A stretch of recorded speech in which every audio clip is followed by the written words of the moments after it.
به وعلماء ملته وأولياء أمته أجمعين.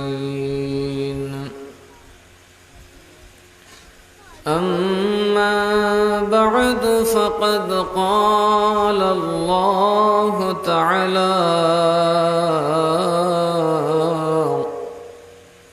في شان حبيبه ومحبوبه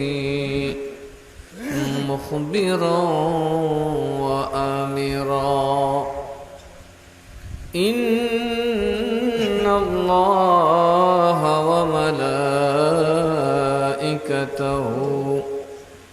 يصلون على النبي يا أيها الذين آمنوا صلوا عليه وسلموا تسليما.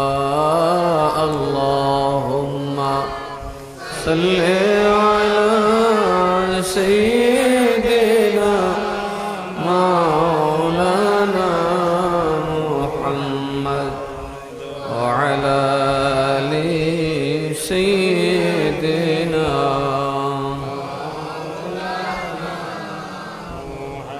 নবী গো আপনার ভালোবাসায় আল্লাহর ওলি হওয়া যায়।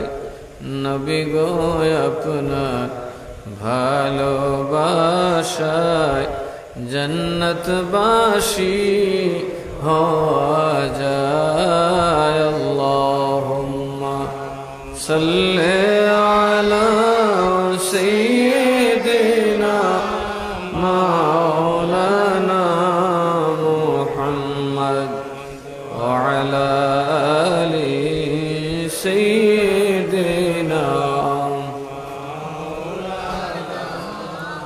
সালাতুন ইয়া রাসূলুল্লাহ আলাইকুম সালামুন ইয়া মহুমা মুহতাজ তো হাজত রওয়া আল মদদ ইয়া গৌস আযম সৈয়দা। সালাতুন ইয়া রাসূলুল্লাহ আলাইকুম সালামুন ইয়া লা ইলাহা ইল্লাল্লাহ লা ইলাহা ইল্লাল্লাহ লা ইলাহা ইল্লাল্লাহ লা ইলাহা ইল্লাল্লাহ লা ইলাহা মোহব্বত है লা ইলাহা অগো বহু দূরে মদিনা আমরা কেমনে যাব জানি না। অগো বহু না আমরা কেমনে যাব অগো দয়াল আল্লাহ দয়া কর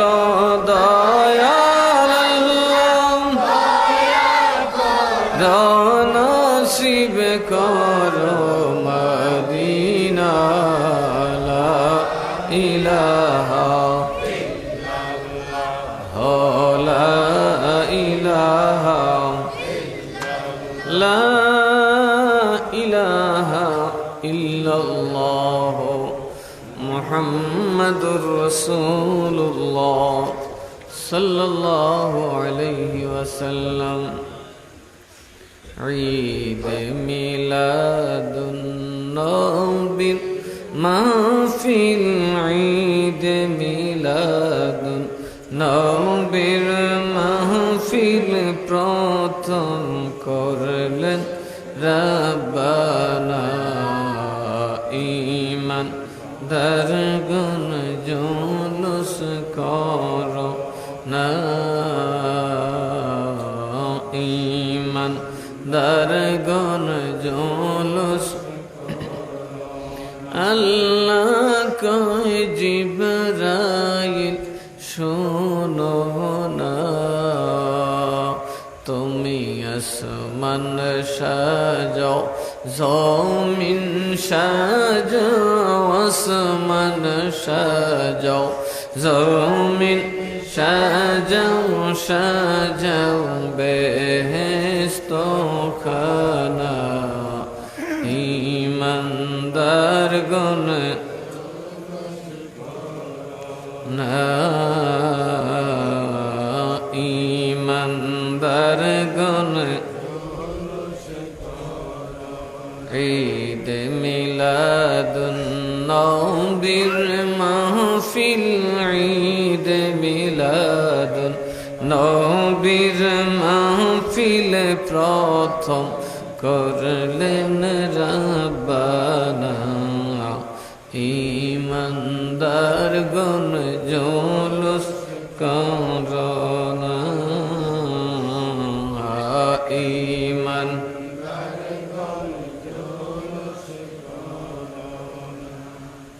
বাগদাদি কাফেলা বাংলাদেশ সোনেশ্বরের উদ্যোগে আয়োজিত আজকের এই নুরানি মানি মাহফিলের সম্মানিত সভাপতি, আমন্ত্রিত উলামায়ে কেরাম, মুরব্বী বাবারা, যুবক ভাইরা, পর্দার অন্তরালে থাকা শ্রদ্ধেয় মা বোনেরা, আসসালামু আলাইকুম ওয়া রাহমাতুল্লাহি ওয়া বারাকাতুহু। এই বৃষ্টির দিনে আল্লাহ তাআলা নবীর গুণগান গাওয়ার মতো সুযোগ আমরা দিয়েছেন। খুশি না বেজার? সবাই বলে আলহামদুলিল্লাহ। আল্লাহ যেন নবীর গুণ, নবীর প্রশংসা করার মতো করতে পারি সেই তৌফিক দান করেন। সবাই বলে আল্লাহুম্মা আমিন। রাত্র অনেক হয়েছে, কিছুক্ষণ আগে মনে বৃষ্টিও হয়ে গেছে। তারপরে মাশাআল্লাহ আপনাদের উপস্থিতি প্রশংসার দাবি রাখে। আমরা মুসলমানরা ঈদে মিলাদুন নবী করি কি করি না? বলুন, করি কি না? দুনিয়াতে দুই ধরনের মানুষ আছে, একদল সত্যবাদী আর একদল মিথ্যাবাদী। ঠিক না বেঠিক? দাবির বেলায় তো আর সব সঠিক না, কি কোন? দুইজন যদি দুই দিকের সমর্থন করে তাহলে একটা তো অবশ্যই মিথ্যা। যেমন আমরা মুমিন মুসলমান কালেমাতে বিশ্বাস করি, আরেক দল মূর্তি পূজা করে, নানান কিছুর পূজা করে, আল্লাহকে এক মানে না, পরকাল মানতে চায় না, বুঝতে চায় না, উপলব্ধি করতে চায় না। ওরা বলে দুনিয়াটা মস্ত বড়, যেমনি মনসা তেমনি চলো। কথা কন ঠিক না বেঠিক? যেমনি মনসা তেমনি কি মুসলমান চলতে পারবে? আপনি চাইলে সুদ খাইতে পারবেন? আপনি চাইলে ঘুষ খাইতে পারবেন? আপনি চাইলে আরেকজনের জমি দখল করতে পারবেন? এই দুনিয়ার কেউ না বললে আল্লাহ তো আপনাকে নিষেধ করে। কথা ঠিক না বেঠিক? মুসলমান যেমনি তেমনি চলতে পারে না, কারণ মুসলমান সত্যবাদী।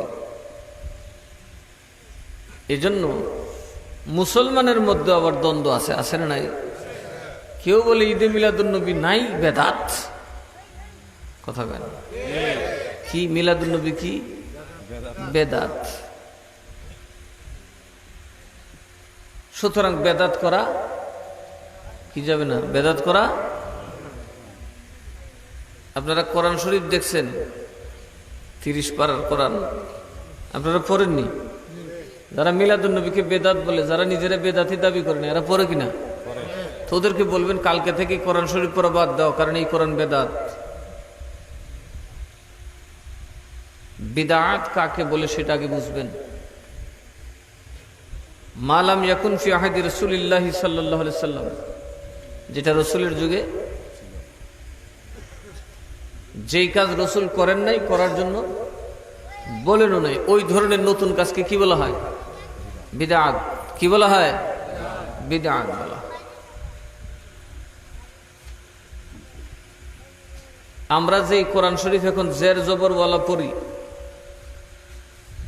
এই একসাথে 30 পারা 114 সূরা এইভাবে সিরিয়াল করা একসাথে রসুলের যুগে ছিল না, রসুল ওইটা বানানোর কথা বলেন নাই। একদল লোক যে ঠাস করে নিজেরাই কয় আমরা খুব সুন্নি, আমরা বেদাতি। বেদাত খালি আমরা করি না, সুবিধা চলে এরাও করে। কোরআন শরীফ এই 30 পারা হয়েছে হযরত উসমান গনি রাদিয়াল্লাহু তাআলা আনহুর যুগে, তাও শেষ সময়ে, যখন ভণ্ড নবী মুসাইলামাতুল কাজ্জাবের সাথে যুদ্ধ করতে গিয়া এক যুদ্ধে 17 জন হাফিজে কোরআন সাহাবী শহীদ হলো। ওমর রাদিয়াল্লাহু তাআলা আনহু হযরত আবু বকরের পার্লামেন্টে প্রস্তাব করলেন যে এখন তো সময় আসছে, হাফেজরা যদি এভাবে শহীদ হয় একদিন কোরআন নিয়ে টানাটানি লাগবো। ওনারা সবাই জীবিত থাকতে, আমরা সবাই থাকতে, চলুন আল্লাহর কোরআনকে আমরা এক জায়গায় করে ফেলি, নয়তো কোরআন নিয়ে বিতর্ক তৈরি হবে। তখন সবাই বললেন তুমি কিভাবে সেই কাজ করবে ওমর, যেই কাজ রসুল করেন নাই? যেই কাজ রসুল, তুমি যে প্রস্তাব দিতেছ রসুল কি বুঝতো না? রসুল তো সেই কাজ করেন নাই এবং করার জন্য বলেনও নাই। তুমি যে প্রস্তাব দিচ্ছ সেটা রসুল করেনও নাই, করার জন্য অনুমোদনও, আমাদেরকে নির্দেশও দেন নাই, তো এই কাজ কিভাবে করবে? লিমা তাফআলুনা মা লাম ইয়াফআল রাসূলুল্লাহ, যে কাজ রাসূলুল্লাহ করে না সেটা তোমরা কিভাবে করবে? আশপাশে কোনো জায়গায় মিশকাত থাকলে এই মিশকাতের মধ্যে আছে হাদিস, কোরআনের ফাজাইলের মধ্যে। সেই কাজ তুমি কিভাবে করবে যে কাজ রাসূলুল্লাহ করেননি, করার জন্য নির্দেশও দেননি? তো এটা বিদআত। এটা কি বলেন? এটা কি? হযরত ওমর দাঁড়িয়ে উত্তর দিলেন হুয়া খায়র, এটা ভালো। এটা কি বলেন? এটা কি?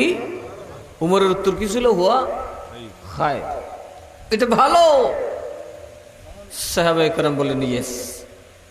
রসুল এইটা না করতে বললেও আমভাবে বলেছেন যা ভালো আমি রসুল তার পক্ষে আছি।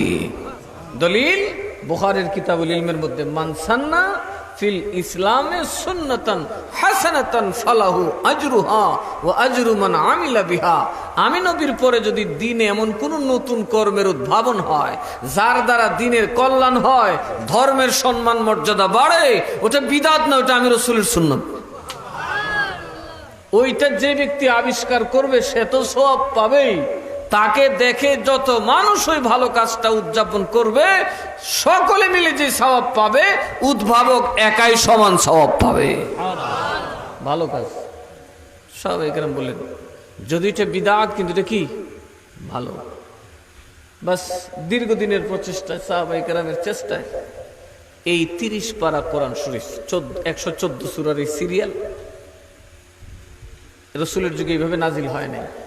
23 বছরে কোরআন নাজিল হয়েছে। সাহাবায়ে কেরাম এটাকে এক জায়গায় করলেন, সূরাগুলোর নাম দিলেন, কোনটা মক্কি কোনটা মদনী নাম দিলেন। তো এই বেদাত সবার ঘরে আছে না নাই? বলেন না কেন? আছে না নাই? তাইলে কি ওনারাও বেদাতি না? কথা কয় না? 2 নম্বর বেদাত, তারাবির নামাজ পড়েন না আপনারা? কথা কয় না? পড়েন কিনা? যারা মিলাদুন নবী করে না তারা করে কিনা? এটা তো বিদআত। তারাবির নামাজের এইরকম জমাত, এরকম 20 রাকাতের সিস্টেম রসুলের যুগে ছিল না। রসুলের যুগে বলেন, রসুলের যুগে ছিল না। ওমর রাদিয়াল্লাহু তাআলা আনহু দেখলেন রমজান মাসে সব সাহাবী চলে আসে নফল ইবাদত করতে মসজিদে। তিনি বললেন কেন? সবাই বলল রসুলকে দেখছি করতে। তাইলে আমরা জমাতে পড়লে, সবাই যখন আই পড়ছি জমাতে পড়ি, সবাই বললে হাজা বিদআত। এই ওমর খলিফা, এটা বিদআত। কয়টা নিয়মাল বিদআত, এটা উত্তম বিদআত। সুবহানাল্লাহ বলবেন না? যদিও এটা বিদআত কিন্তু এটা ভালো, এটা ভালো, এটা তো খারাপ কিছু নাই। সমস্ত সাহাবায়ে কেরাম ইজমা করলেন, হ্যাঁ ভালো কাজের উপর আমরা ইজমা করলাম, খলিফাতুল মুসলিমিনের কথায় সমর্থন দিলাম। তার না বাদ দাও তারাবির নামাজ? কথা বল, বিদাতি না তোমরা? তারাবির নামাজ বাদ দাও। কথা কেন, কথা বুঝবেন। যেটা ভালো বেদাত, বেশি হইলে বাদ দিতেই হইব। যেটা ভালো বেদাত এটা মানতে হবে কি হবে না? ওই আরেক বেড়ে গেছে আসল কথা, বেশি গুলো বাদ হয়ে গেলেও, বেশি গুলো আসলে বাদ দিয়ে গেলেও, কারণ এদের দিলে ইমান ইসলামের কোনো ভালোবাসা নাই। কারণ সৎ মা কি মা? এক বাচ্চার দুইজন মা। কয়জন মা? কথা কয় না, কয়জন? দুইজন। দুজনই দাবি করে বাচ্চা আমার। শেষে বাদশাহ বললে কাজ করেন, বাচ্চাটা টুকরা করে দুইজনের মধ্যে ভাগ করে দেন। কথা বুঝবেন। সৎ মা বললে হ্যাঁ তো আমার সন্তান চাই, অর্ধেক হইলেও চাই। আপন মা বললেন, আরেকজন যে মা সে বললো যে না হুজুর মাফ করবেন, কাটাকুটির দরকার নাই, তারই দিয়ে দেন, তবু আমার সন্তানটা বেঁচে থাকুক। হাকিম বললেন এই মহিলারই বাচ্চা, ওর বাচ্চা না, কারণ সন্তান মা কখনো কাটতে পারে না। কথা বলুন ঠিক না বেঠে? আমরা রসুলের গোলাম, আমরা রসুলের আশেক, আমরা একদম রসুলের গোলাম, আমরা কখনো ইসলাম ছাড়তে পারি। আর ওরা যখন যেটা মন সেটি করতে পারে, বুঝে হলে রাখবো, না রাখলে।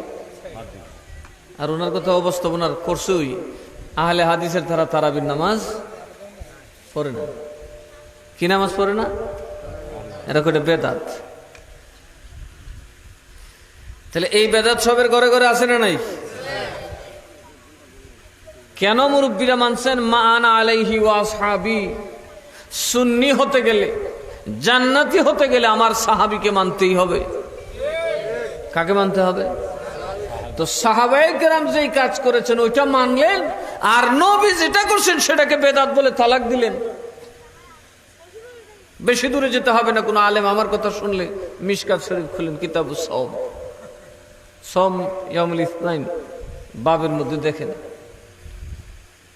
একবারে আলেম হলে ফট করে বের করে ফেলতে পারবো, এক চিমটি দিয়ে কিতাব থেকে খুলে ফেলতে পারবো।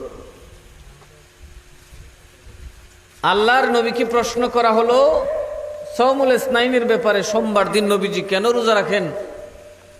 নবীকে সাহাবায়ে কেরাম প্রশ্ন করতেছে, ইয়া রাসূলুল্লাহ সোমবার দিন রোজা রাখেন সব সময়, এর কারণ কি? নবী বলেন উলিদতু ফিহে, সোমবার দিন আমি নবীর জন্মদিন। চিল্লায় এখন সুবহানাল্লাহ। যদি এটা আমি কিতাব থেকে পড়াতে না পারি, আমার জিহ্বা আর আপনার কেচি। সুন্নিরা মিথ্যা বলতে পারে, মিথ্যা বললে আর সুন্নি হওয়া যায় না। মিথ্যার সাথে যদি আমার যুদ্ধ হবে তো মিথ্যাকে আমি মানবো কিভাবে? কত চমৎকার হাদিস। রসুলকে প্রশ্ন করা হলো আপনি সোমবার দিন কেন রোজা রাখেন? নবীজি বললেন উলিদতু ফিহে উলিদতু, আমি ওই সোমবার দিনে জন্মগ্রহণ করেছি। রাসূলুল্লাহ সাল্লাল্লাহু আলাইহি সাল্লাম প্রতিটা সোমবার দিন মিলাদুন নবী করতেন, আর আপনি উম্মত বেদাত ফতোয়া দেন। নবীর সাথে মিল আছে নি? নবী সুন্নির সংজ্ঞা কি দিছে? মা আনা আলাইহি ও আসহাবি, আমি এবং আমার সাহাবীর বরাবর। তো ওনারা কি নবীর বরাবর আসেনি? কথা কয় না, আছে। সাহাবায়ে কেরাম আমার নবীর জীবনী সম্পর্কে আলোচনা করতেন, মিলাদুন নবী সাজাইতেন। এটার উপর ইমাম জালালউদ্দিন সুয়ুতী রহমাতুল্লাহ আলাইহি আলাদা কিতাব লিখছেন।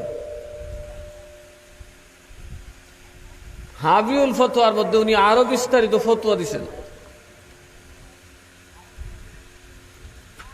মিলাদুন নবীর উপর মশহুর বড় বড় বুজুর্গান ইমামুল মুহাদ্দিসিনরা মিলাদুন নবীর ফাজাইল অর্থাৎ ফজিলত বরকত বর্ণনা করেছেন, যে সাহাবায়ে কেরাম মিলাদুন নবী করেছেন। শুধু সাহাবায়ে কেরাম করবেন কেন?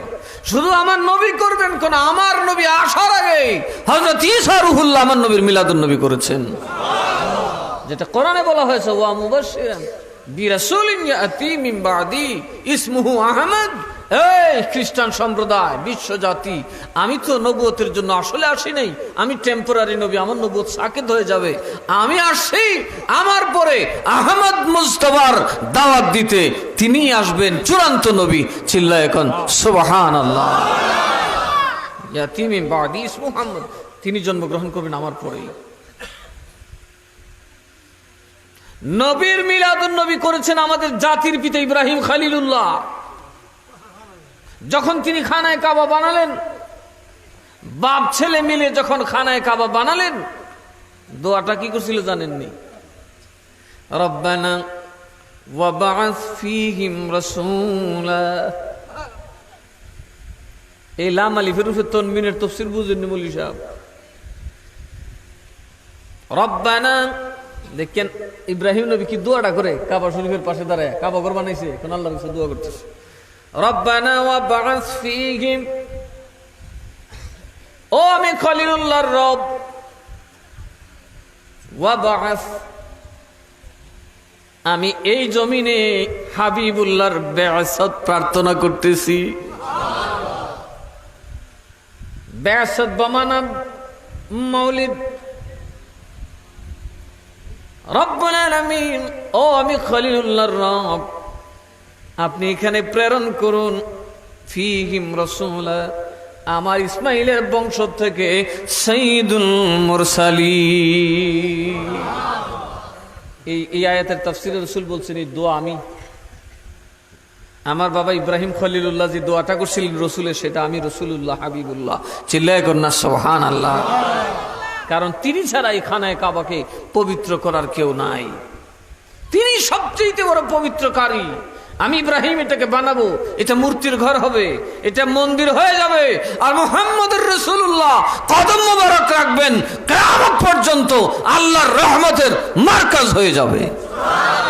1500 বছর হয়ে গেছে, খানায় কাবায় মূর্তি আছে, পবিত্র হইছে হইছই। এই জন্যই ইব্রাহিম নবী জানে আল্লাহর কাছে সব।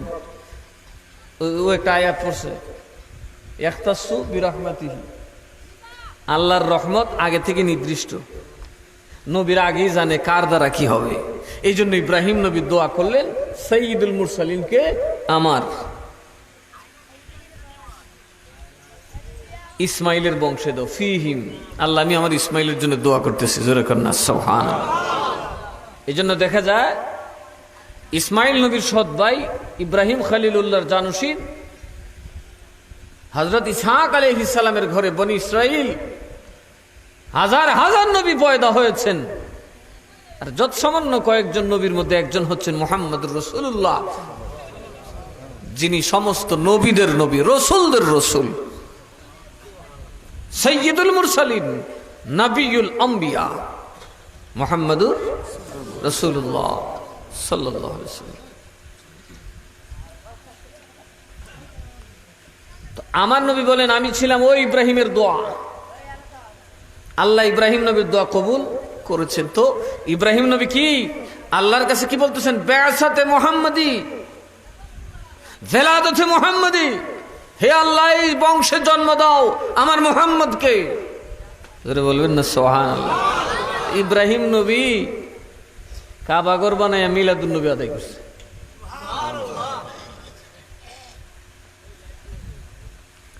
আমার নবীর মিলাদ উদযাপন করেছেন স্বয়ং আমার নবীর দাদা। একটা দুইটা নামিয়া 100টা উট জবাই করছে। 100 উট। হুয়া খায়রুম মিম্মা ইয়াজমাউন। আমরা যা জমাইছি সবচেয়ে দামি আমরা নবী। সবচেয়ে দামি কি? বউ বাচ্চা বাড়ি গাড়ি সব থেকে দামি মদিনার নবী। কারণ কেউ যে কবরে থাকবে না সেখানে নবী থাকবেন।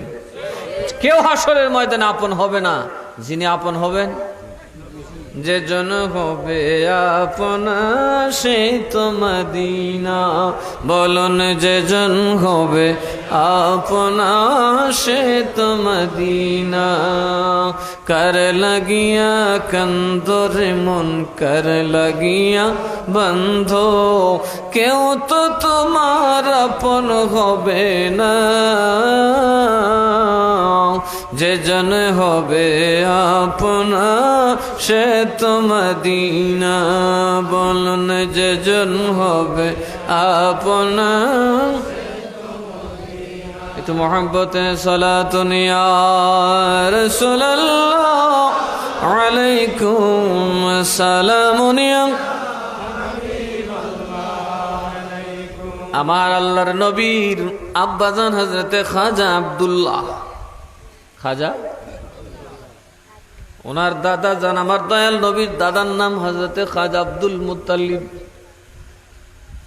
আল্লাহর ওলি ছিলেন। কি ছিলেন বলেন? কি ছিলেন? বড় পণ্ডিত ছিলেন।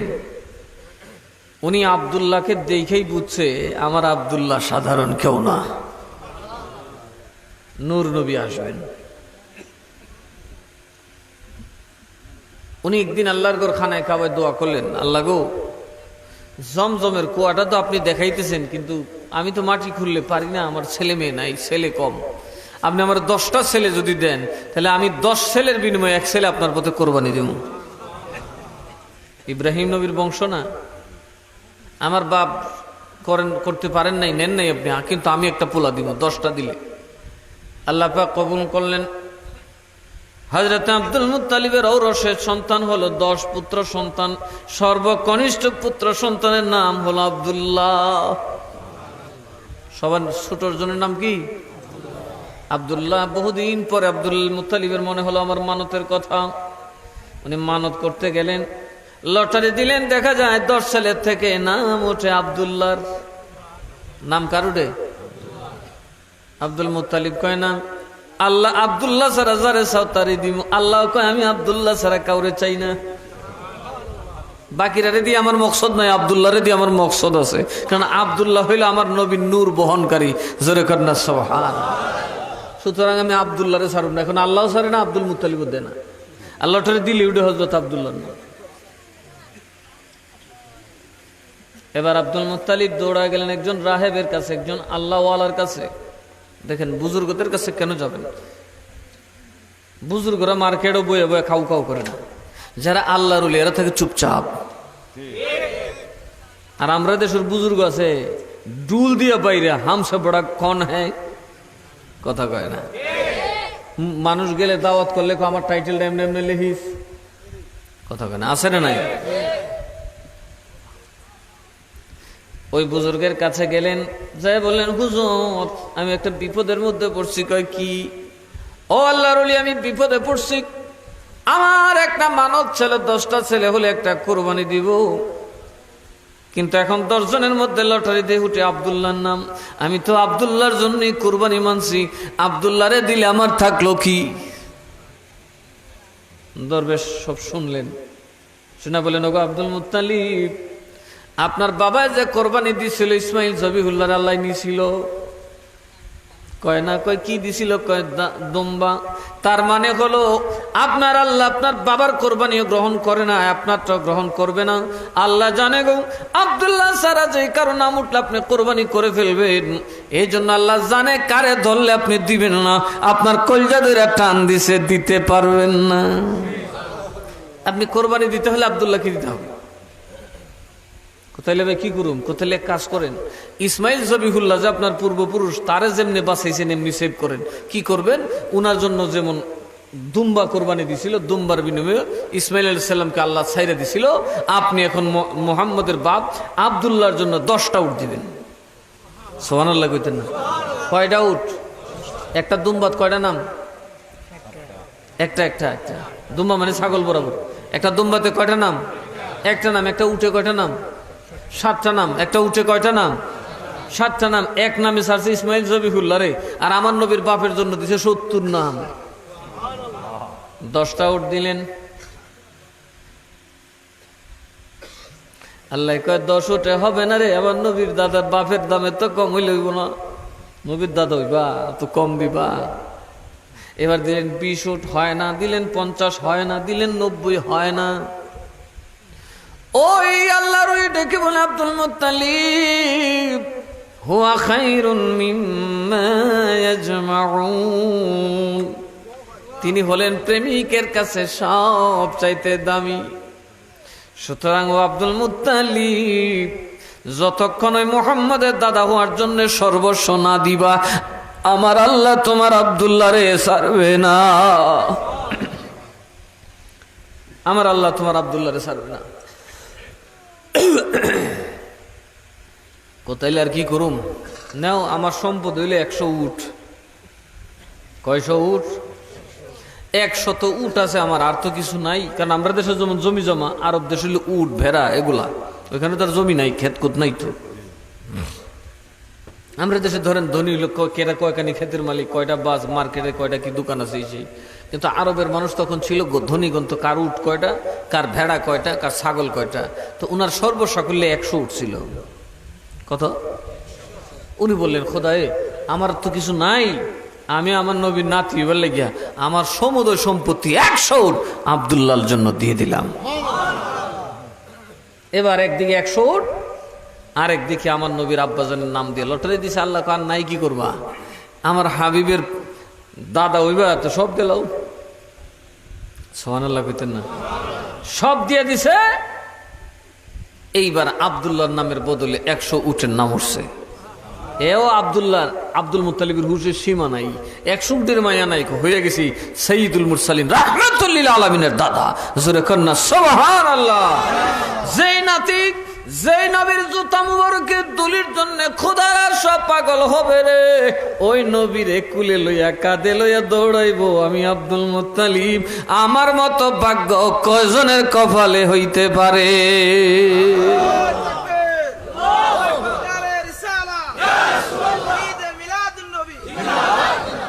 তারিখের কিতাব পড়ছেন, ফইরা দেখেন।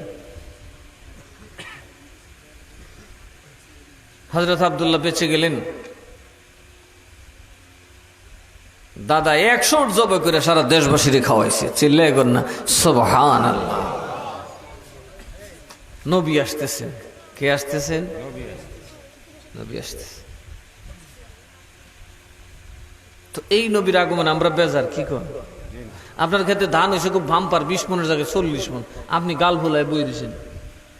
হুজুরে জিগাইল কি গাল ভুলাইছো করে? আরে কি হইল যে একটা খারাপ কাম হয়েছে কি, আমার ক্ষেত হইতো 20 মন হয়ে গেছে 40 মন। তখন হুজুরে ছাতির কুড়া দিয়ে গুতা মারবা গাল, আম্মু খাসি দে ব্যাক কল, তুই গাল ভুলাই রাখছ। কথা কয় না? আর রাহমাতুল লিল আলামিন, রাহাতুল আশিকিন, যেই নবী কদম মুবারক রাখার পরে আল্লাহ তাআলা গোটা জমিনটাকে মসজিদ বানিয়ে দিয়েছেন। এর আগের নবীর উম্মতরা যত্রতত্র নামাজ পড়তে পারতো না, তারা শুধু মসজিদে নামাজ পড়তে হতো।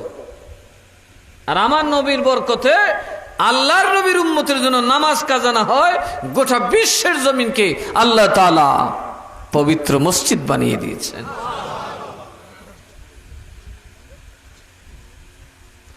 গোটা দুনিয়ার যত নবী ছিল তাদের উম্মতরা ওযু ছাড়া নামাজ পড়তে পারতো না। আমার নবীর উম্মতের জন্য নামাজ কাজা না হয়, উম্মতে মুহাম্মদের জন্য বেনামাজি হতে না হয়, এই জন্য আল্লাহ তাআলা মাটিতে তায়াম্মুম করার ব্যবস্থা করে দিয়েছে। তবু যেন উম্মতে মুহাম্মদি বেনামাজি, তাহলে নামাজের দরকার আছে না নাই? আরো যারা কোন নামাজের দরকার আছে না নাই? নামাজ পড়তে হবে, নামাজ মাফের কোনো ব্যবস্থা নেই, নামাজ মাফের কোনো পথ নাই, নামাজ পড়তেই হবে। আল্লাহ আমাদের সকলকে নামাজি হিসেবে কবুল করুক। তো নবীর কারণে দুনিয়া মসজিদ হইল, নবীর কারণে দুনিয়া তায়াম্মুম বৈধ হলো, কত সুযোগ সুবিধা। এমন কি আল্লাহ বলেন, মা কানা লিল্লাহি লিয়ুআযিবাহুম ওয়া আনতা ফীহিম। হাবিব আমার বহু নবীর সামনে তার উম্মতদেরকে আমি দাফন করে দিছি, উল্টায় দিছি।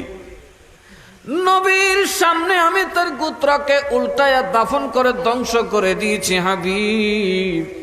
কিন্তু আমি আল্লাহ যতদিন উম্মতের মধ্যে আপনি থাকবেন, আমি আল্লাহর শান হবে না তাদেরকে গজব দেওয়া। এটা আমার উচিত হবে না তাদেরকে গজব দেওয়া, যতদিন আপনি তাদের ফিহিম, তাদের ভিতরে আছেন। জোরে কোন সুবহানাল্লাহ। তার মধ্যে যতদিন নবীর প্রেম উম্মতের ভিতরে থাকবে, নবীর ভালোবাসা উম্মতের মধ্যে থাকবে, সেখানে আল্লাহর গজব নাজিল হবে না, যত পাপ হইও।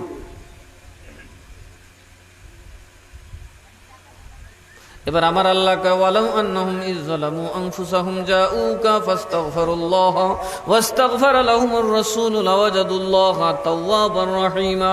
হাবিব আমার, যত বেশি গুনাহ আপনার উম্মত করুক না কেন, আপনি নবী তার পক্ষ থেকে মাফ চাইলে বিনা শর্তে আমি আল্লাহ গুনাহ মাফ করে দিব।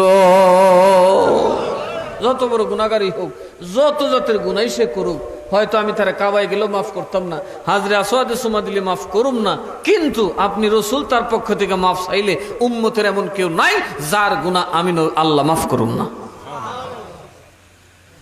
তাহলে নবীর ভালোবাসার দরকার আছে না নাই? মিলাদুন নবী নবী নিজে করছেন কি আমরা এটাকে বেদাত কইবে লাগিয়া? কথা কয় না, আমরা এটাকে বেদাত বলার জন্য। দেখুন বুখারী শরীফ খুলুন, বুখারী শরীফ খুলুন, ইমাম বুখারী কি কয় আর ইমাম বুখারীর ছাত্ররা কি কয়। ইমাম বুখারী একটা কিতাব, একটা অধ্যায় আছে, বাবু উম্মাহাতুকুম আল্লাতী আরদানাকুম, দুধ ভাই বোন হারাম, বিয়ে দেওয়া যাবে না। একই মায়ের দুধ যদি ছেলে মেয়ে খেয়ে থাকে তাদের বিবাহ কি হারাম? বিবাহ কি হারাম? এই অধ্যায়ের উপরে বাবু উম্মাহাতুকুম আল্লাতী আরদানাকুমের মধ্যে হাদিস আনছেন। আবুল আহাবকে একজন স্বপ্নে দেখে জিজ্ঞেস করলো, এ আবুল আহাব, যে বুখারীর কথা মান্যা সারা জীবন পড়ছে নামাজ ইহানো হন পরে ইহানো, কথা কয় না। বুখারীরে এরা বেশি বিশ্বাস করে না? বেশি বিশ্বাস করে। ইমাম আবু হানিফা হইল সাহাবীদের ছাত্র, আর উনার 200 বছর পরে ইমাম বুখারী। ইমাম বুখারী হাদিস মানে ইমাম আবু হানিফারে মানে না। এর কারবার টইছিনি, হ্যাঁ? এইভাবে হাত বান্ধে। ওই ইমাম বুখারী বলতেছেন, উনি হাদিস কি বেজালা দিছেন চিন। একজনে আবুল আহাবরে চিনেননি আপনারা? তাব্বাত ইয়াদা আবি লাহাব ওয়া তাব্বা মা আগনা আনহু মালুহু ওয়া মা কাসাবা। নাই আল্লাহ পাক রব্বুল আলামিন কোরআনে পাকে আয়াত নাজিল করে, সূরা নাজিল করে যাকে ধমক দিলেন, যাকে অভিশাপ দিলেন, যারে অভিশাপ করলেন সেই আবুল আহাব। কাফের তো কাফের, আবার ডিক্লার্ড কাফের, আল্লাহর গজবের পাত্র। আল্লাহ যারা চ্যালেঞ্জ করেছেন, আল্লাহর অভিশাপ যার উপর দিয়েছেন, ওই আবুল আহাবকে একজন স্বপ্ন দেখলেন, জিজ্ঞেস করলেন, ওরে আবুল আহাব, ইমান তো আনো নাই, খবরে কোন হালে আছো? কয় ভালো নাই, বড় বড় বিপদে আছি, কিন্তু একটা সুসংবাদ শুনে নাও, সোমবার দিন আমি আবুল আহাবের উপর আযাব হয় না। কোন দিন আযাব হয় না? আরো জোরে জোরে কোন দিন? আরো জোরে কোন দিন? আমি যতদিন হায়াত আছি কোনো মৌলবী ভুল কইলে আমার আনবেন। যে হাদিস কইছি এটা আমি ফরাইবার এবং ফরবার মতো তৌফিক আছে। বড় আলিম আমি না, কিন্তু যা বলি তা পড়ানোর এবং কিতাব খুললা, কিতাব কারো কাছে না থাকলে আমার কাছে আছে। এই আবুল আহাব, সোমবার দিন তোমার উপর আযাব হয় না? কয় না। সুবহানাল্লাহ, আসতে কইবে।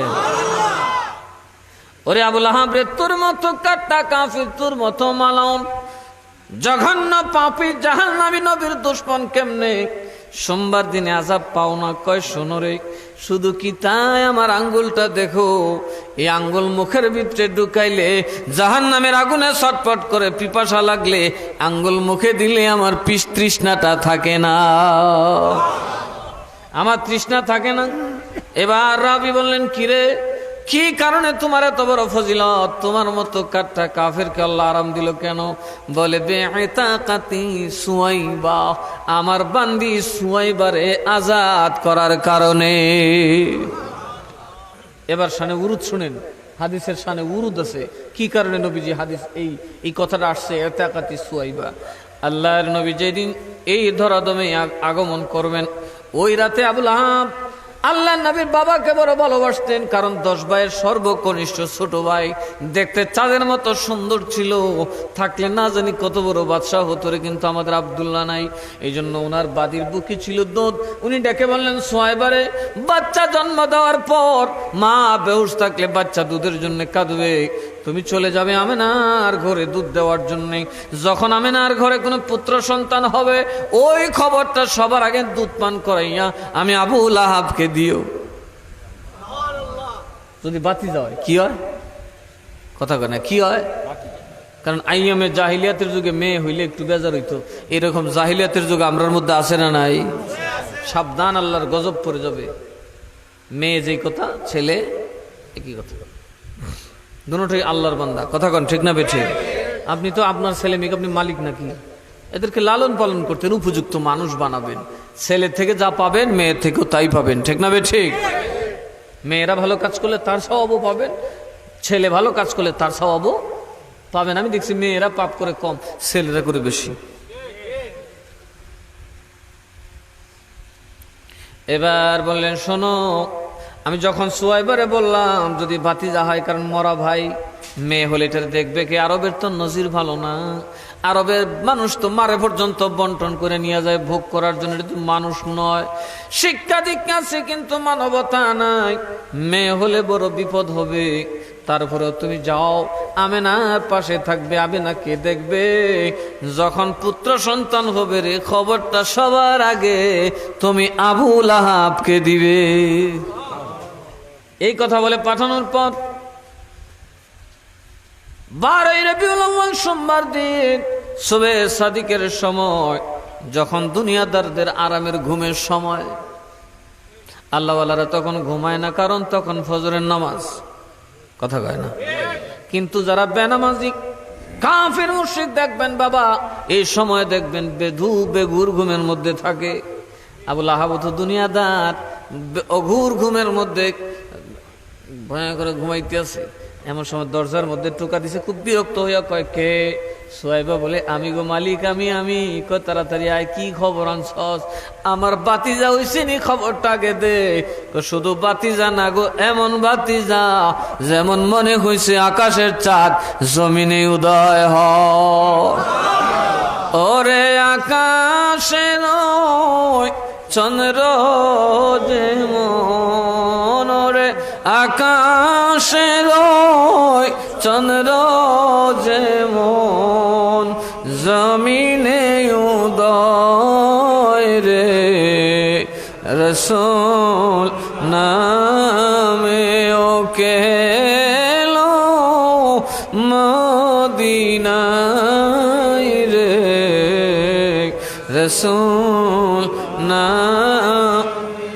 সেই ফুলে যদি না ফুটিত, আল্লাহ কিছুই পয়দা না করিত রে। ওরে অন্ধকারে পইরা থাকতো, ওরে অন্ধকারে পইরা থাকতো এই বিশ্বভুবন রে, রাসূল নামে ওকে লো মদিনায় রে, রাসূল। ওরে আকাশের চন্দ্র যেমন, ওরে আকাশের চন্দ্র যেমন জমিনে উদয় রে, রাসূল নামে। আল্লাহুম্মা সাল্লি আলা, মাশাআল্লাহ, জবান খুলে, লানা মুহাম্মদ ওয়া আলা আলি সাইয়্যিদিনা। বারি বারি কররে মোর, এই বাড়ি তো তোমার না, আসল বাড়ি গোরস্তানে, আসল বাড়ি গোরস্তানে, কবর হবে ঠিকানা। আল্লাহুম্মা সাল্লি আলা সাইয়্যিদিনা মাওলানা মুহাম্মদ ওয়া আলা আলি সাইয়্যিদিনা। আর মুহাব্বতে আল্লাহুম্মা সাল্লি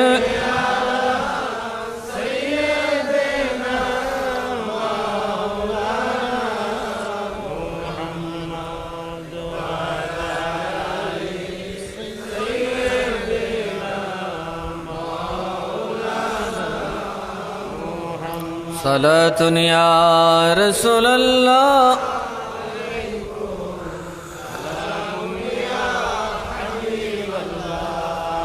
والحبيب الذي ترجى شفاعته لكل هول من الأهوال المقتحم صلاة يا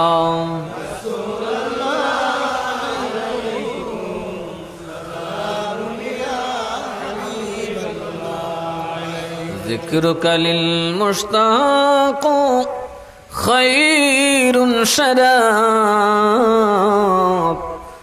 لكل شراب دونه كسراب صلاة يا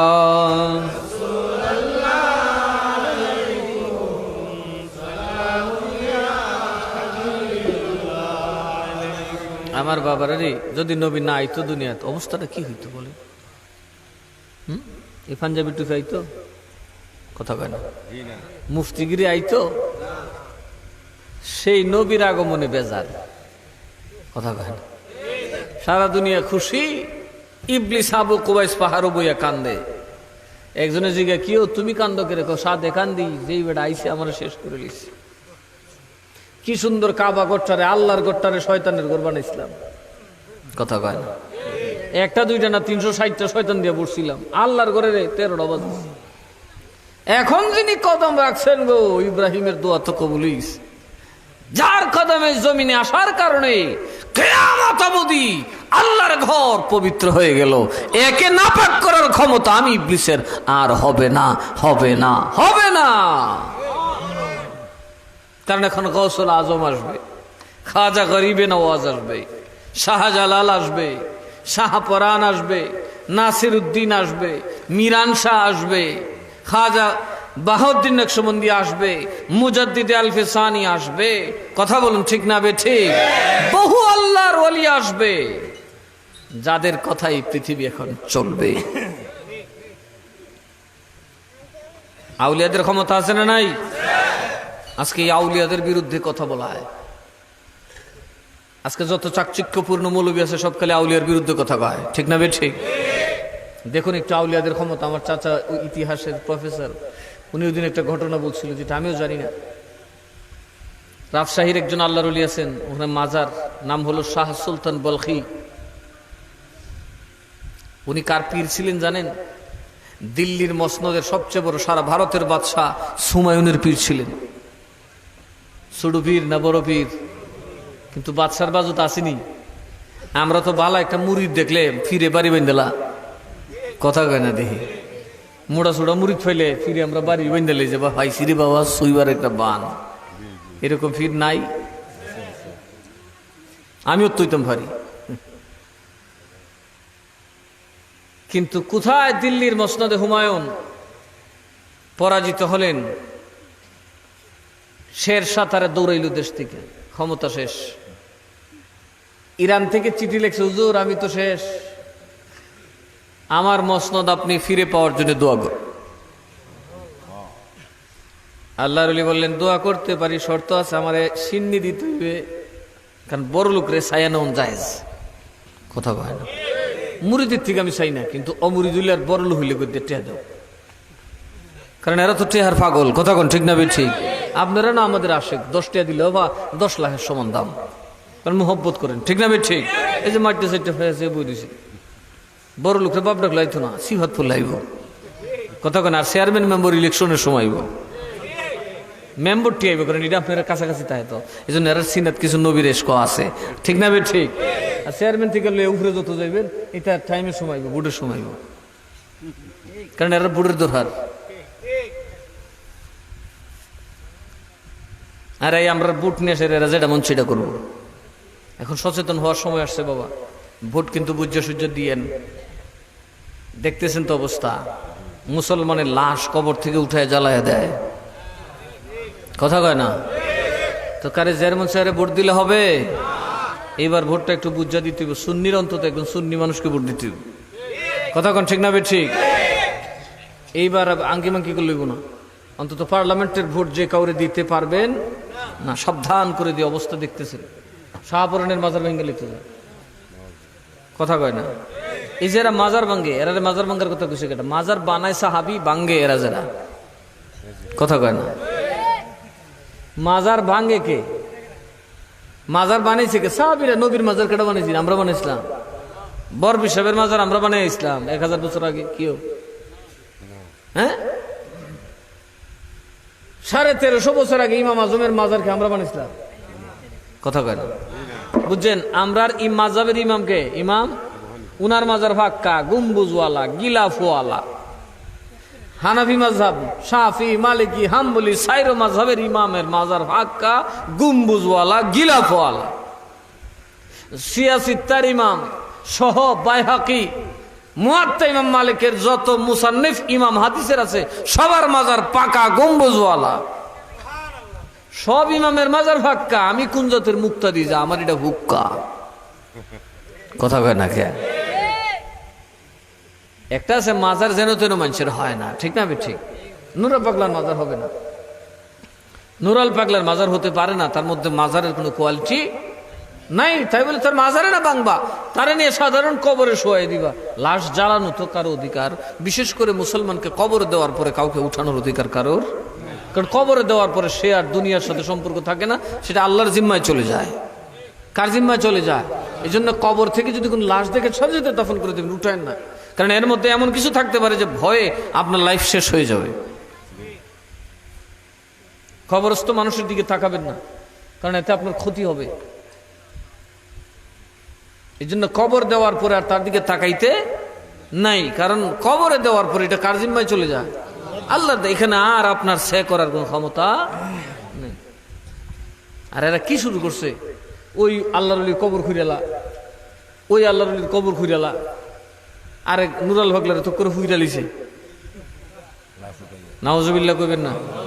এখন অনেকে কইতেছে সে খ্রিস্টান ছিল, তে বেটা মরার পরে কইতাইছো জেতা আছেন বলা কিতা করছিলা, কুত্তারলে যা উখিন বাচ্ছিলা। কথা বলেন ঠিক না? ঠিক। মরার আগে কি করছিল? কইতা আমরা ওকে ধরতাম, মরার আগে কিলে মেরে নিতাম, তো বাল্লা ছিল। মরার রেখে রেখেছো ধরতা। কথা কন ঠিক না? ঠিক। এতেই বোঝা গেছে তোমরা কি বাহাদুরটা রে, মরিয়া শেষে পরে একবার ধরতে গেছো। তোমরা দ্বারা দিন কায়েম হইব। যাই হোক, সেটা তো আপনি জীবিত থাকতে বলতেন। কথা কন ঠিক না? ঠিক। এখন তো কেউ স্বীকার করতেছে না, সবাই অস্বীকার করতেছে। মেহেদী দাবি করে নাই, সে পাগল আছেন। যে পাগল দেখেন এর কথায় কথা কোন যাব। একদিন আমি এক পাগলের লাড়ি লিয়ে খুঁজছি, পাগল একটা কুকত গেছে, লাড়ি লিয়ে খুঁজছি। মানুষ সবাই পাগল, আপনি দি কইলেন পাগল। আমি কই আমি দি কইলাম, কত পাগল কিন্তু লাড়ি লিন। আমি নিজের বিচারে আইরে গেছি। পাগল কইলে আর বিচার করো? কথা কয় না, বিচার করা। পাগল কইছে এটার সাথে কোনো হিসাব আছে? হয়তো মাজার হতে পারে না, এটার বিরোধিতা আমরাও একমত। যেন তেন মানুষের মাজার হইতে পারে না। বাউল চাউল আউল ফাউলের মাজার হওয়ার কোনো যৌক্তিকতা নাই। মাজার হইতে গেলে অবশ্যই আলেম হতে হবে, শরীয়তের পাবন্দ হতে হবে, সৈয়দ হতে হবে, বড় আল্লাহওয়ালা হতে হবে। সবাই তাকে আল্লাহর ওলি স্বীকৃতি দিতে হবে, তাইলে তার কি হবে? মাজার হবে। আর আমরা দেশে তো যে সাবেসার মাজারে যায়, হডাসা কডাসা বডাসা লডাসা উডাসা বুড়োসা। কথা কর না কে? এইসব মাজারে হবে না। মাজার হবে আল্লাহর ওলি, যারা আল্লাহওয়ালা, শরীয়তের পাবন্দ। কষ্ট হইতেছে আপনারা? কিন্তু মাজারকে ভেঙে ফেলা। এক লোক বলতেছে রসুল হাদিসে বলছে উঁচা কবর ভেঙে লাও। তা আমি জিগাইলাম উঁচা কবর ভেঙে লাও, তখন মাজার ভাঙবো যে কার কার মাজার আসিন নবী বাংসিন কও। কত তখন তো মাজার হইছে না, বাংবো কিতা? কথা কর না মিয়া। তাহলে কি নবী উঁচা কবর দিয়ে মাজার ভাঙতে গেছি? মাজার তো হইছই না, তো ভাঙবো কি? এই জন্য এই হাদিসের শানে উরুদ বুঝতে হবে। কেন নবী হাদিস বলেছিলেন? ইহুদিরা এবং খ্রিস্টানরা 65 জুড়ে কবরস্থান দখল করে নিত, যে কবর ফাঁকা করে নিত। ফাঁকা করে করে খ্রিস্টানরা তো অনেক উঁচা কবর বানাইতো, এগুলো দখল করে ফেলত। তখন সাধারণ মানুষের কবর দিবার আর তখন নবী কিছু দিকে বাঙ্গা হমন করে পাবলিকের মাজার হইতে পারে না। আর আল্লাহওয়ালাদের মাজার হবে, এটা রসুলের সুন্নাত। যান খানায় কাবায় জিয়ারত করতে, মদিনায় যান, উহুদের ময়দানে গিয়ে দেখবেন 70 জন সাহাবী শহীদ হয়েছেন। 69 জনের কবর এক জায়গায়। রসুলের চাচা সাইয়্যিদুশ শুহাদা আমির হামজার কবর আলাদা। ঠিক কথা বলুন ঠিক না? ঠিক। আলাদা কি করে গাছ কাটতে করছি? 69 জন সাহাবী একসাথে, আর একজন সাহাবী রসুলের চাচার রওজা শরীফ, মাজার শরীফ আলাদা কেন? রাসূল বুঝিয়ে দিয়েছেন সবার কবর সমান না, আমার চাচার তুলনা হয় না, আমার চাচার কবরের রহমান সারা পৃথিবীর সমান দিলে হবে না। এজন্য সাইয়্যিদুশ শুহাদা আমিরুল মুমিনিন হযরত আমির হামজা রাদিয়াল্লাহু তাআলা আনহু, যিনি সর্বপ্রথম আমার নবীর জন্য জীবন দিয়েছিলেন, 400 টুকরা করেছিল তার দেহ মোবারককে। হিন্দা ওনার দেহটাকে 400 টুকরা করছে, কলজারা ছাবাইয়া খাইছে। সেই আমির হামজা রাদিয়াল্লাহুর কবর রাসূল পাক আলাদা দিয়েছেন এবং নিজে রাসূলুল্লাহ সাল্লাল্লাহু আলাইহি সাল্লাম জিয়ারত করার জন্য আমির হামজা রাদিয়াল্লাহুর কবর শরীফে হাজির হতেন। তো মাজার জিয়ারত কার সুন্নাত? আর জোরে কোন না, কার সুন্নাত? আজকে বড় বড় মসজিদের খতিব হয়ে আপনি বলতেছেন মাজার যাওয়া বেদাত, আপনি বলতেছেন মিলাদুন নবী বেদাত। আপনি যাদের কিতাব পড়ে ইমাম হয়েছেন, সেই তিরমিজি শরীফ খুলুন।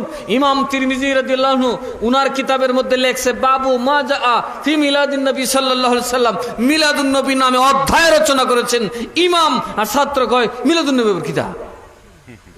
কথা কোন ঠিক না বেঠি? আজকে বড় মুহাদ্দিস হাদিস পড়েছেন, বলতেছেন ইসলামের 2 ঈদের পর আর কোনো ঈদ নাই। অথচ তিরমিজিতে কিতাবুত তাফসিরে সাইয়্যিদুল মুফাসসিরিন, নবীর উম্মতের সবচেয়ে বড় মুফাসসির হযরত আব্দুল্লাহ ইবনে আব্বাস রাদিয়াল্লাহু তাআলা আনহুমা বলতেছেন যে আমাকে কি ইহুদি জিজ্ঞেস করলো, এই মেয়ে তোমরা কোন জাতির মুসলমান? তোমাদের ধর্মকে আল্লাহ পূর্ণ করলো, তোমাদের উপর সকল নিয়ামত পূর্ণ করলো, সকল রহমত আল্লাহ পাক দান করলো। এই আয়াত যদি আমরা ইহুদিরা আল্লাহ নাজিল করতো, ঈদের দিন বানাইতাম। আয়াত নাজিলের দিনকে কি বানাইতাম? আরে কথা কন না, আয়াত নাজিল করলে ঈদের দিন করুন যা। আর আয়াত যার কারণে নাজিল হয়েছে নবীর আগমনে বেজার। তখন মুফাসসির কি উত্তর দিছে, সাহাবী কি উত্তর দিছে? হ্যাঁ বেটা কবিস, 2টা ঈদের পরে আবার ঈদ মারাস, কুত্তি দুইটাই কথা কইছে না। উনি বলেন আরে বোকা, তোর কথা যৌক্তিক। এই আয়াত যেদিন নাজিল হয়েছে এটা ঈদের দিনই হওয়ার কথা, কিন্তু আমরা ঈদের দিন লাগে না, কারণ ওই দিন আমাদের 2টা ঈদের দিন অলরেডি ছিল। যেদিনে আয়াত নাজিল হয় সেই দিনটা আমাদের কি ছিল? একটা ঈদ না, 2টা ঈদের দিন ছিল। ইহুদি চোখ বড় করে খো, বাবা এটা কি কয়? আমিও তো জানতাম এরার মতো ঈদ মাত্র 2টা। কথা কয়টা? ঈদুল ফিতর, ঈদুল আজহা না, আবার আপনি কোন একদিনে 2টা আনেন। কিতাব যদি পড়াইতেন না পারে জিব্বা কাটতে হয়ে যাবো। কি লেখছে যে 2টা ঈদ আবার কেমনে? উনি বলেন ইয়াউমুল জুমা ইয়াউমুল আরাফা, একদিনেই আরাফার দিনও ছিল, জুমার দিনও ছিল। ইমানদারের জন্য জুমার দিন ঈদের দিন, আরাফার দিন ঈদের দিন। চিল্লাই কি বলা যাবে সুবহানাল্লাহ? তো সাহাবী কি আর আমার ভাই সাহেবরা কি কথা কোনাকে?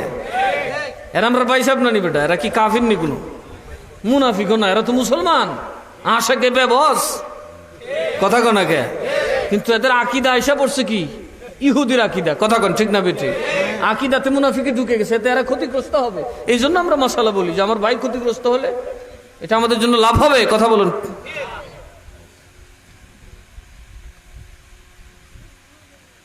তো 2টা কি? ইয়াউমে আরাফা, ইয়াউমুল জুমা। নবীজি বলেন ইয়াউমের জুমা খালি ঈদের দিন না, এই ঈদুল ফিতর যেটা নামাজ ফরজ তোরা যেটাতে কুরবানি দেস, 2টা ঈদের দিনের চাইতো সেরা ঈদের দিন ইয়াউমুল জুমা।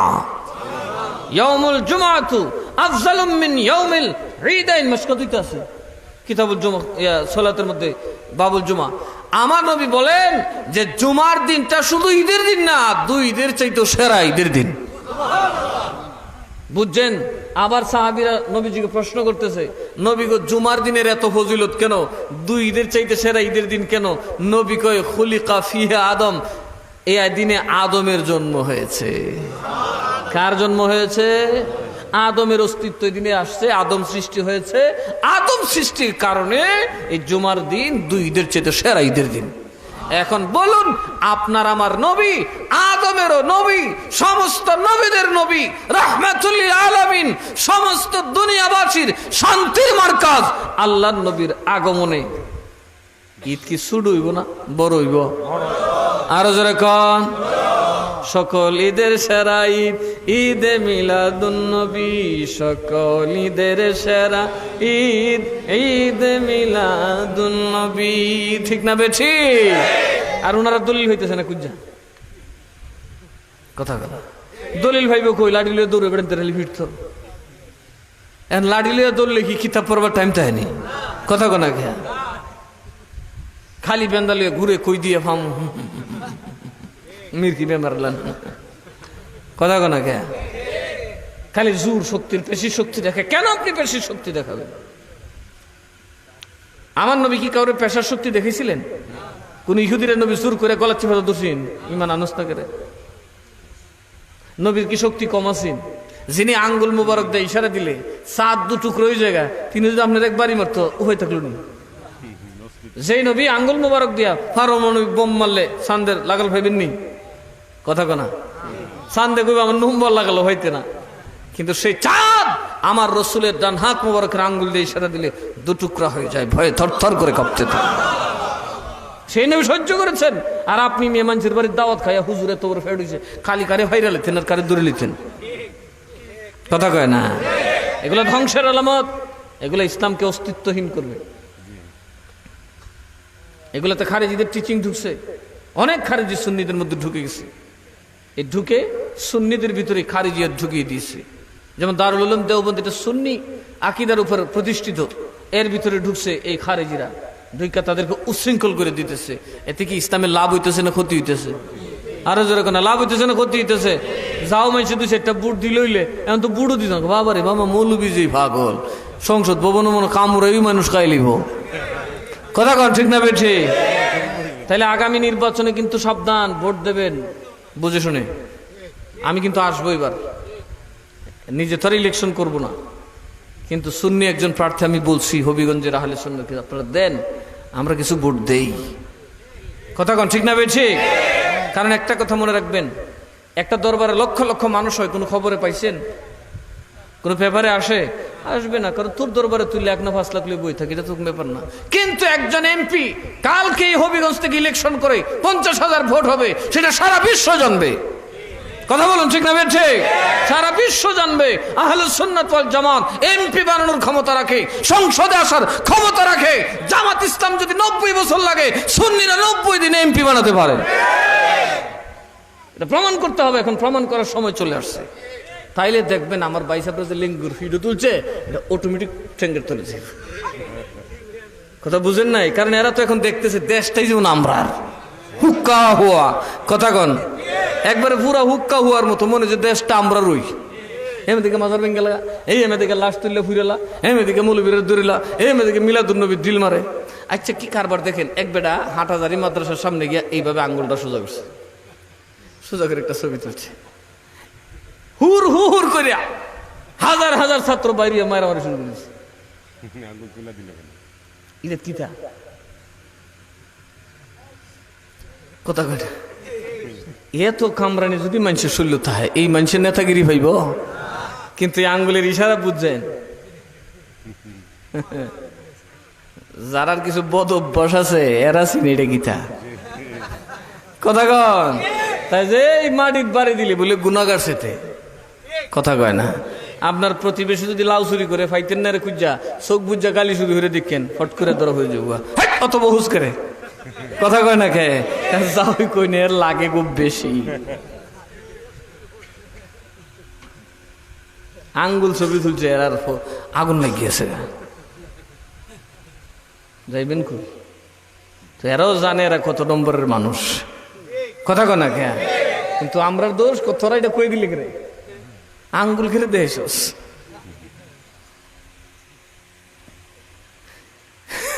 সুন্নিরা বেশি কিছু লাগে না, এরা সেটাইতে এর দূর দিছে, এটা ফায়ার হয়ে গেছে। আর আমরা সুন্নিরা যদি এটাও দেখাতো তো সেতো না কথা কন ঠিক না বেঠে?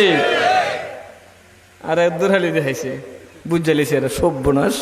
এই সুন্নির হতে তো আমরা লুঙ্গির তলের কবরও জানে।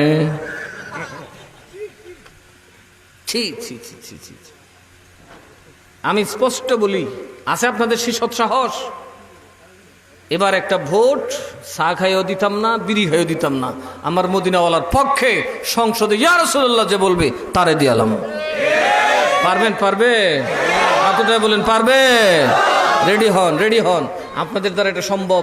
হবিগঞ্জ যে সুন্নি আছে এরা যদি কালকে থেকে বলে এইবার মাদুর বগল থুইছি বেটা ইয়া রাসূলুল্লাহর পক্ষে ভোট দিলাম, দেখবেন সংসদে আওয়াজ হয়ে যাবে। কারণ আমরা থাকলে আমরা সামনে বলতে পারবে না মিলাদুন নবী নাই, বাপ দা হ্যাঁ সংসদ। কিলাইতাম না, কিতাব দেখলই লুঙ্গি সুঙ্গি বিজায় দৌড়বো ইনশাআল্লাহ। কথা কয় না? সংসদ তার ফলাইতে না, কিলে গিলে হতে না, সারা দেশ তো দেখবো। কথা কয় না? তখন যখন দৌড়ু তুমি মিলাদ নাই তুমি করতে হইছ, উস্তাদের নাম কি কইমাম তিরমিজি, তো তোমার উস্তাদি কিতা লেখছে, তোমার ফিরে কি লেখছে?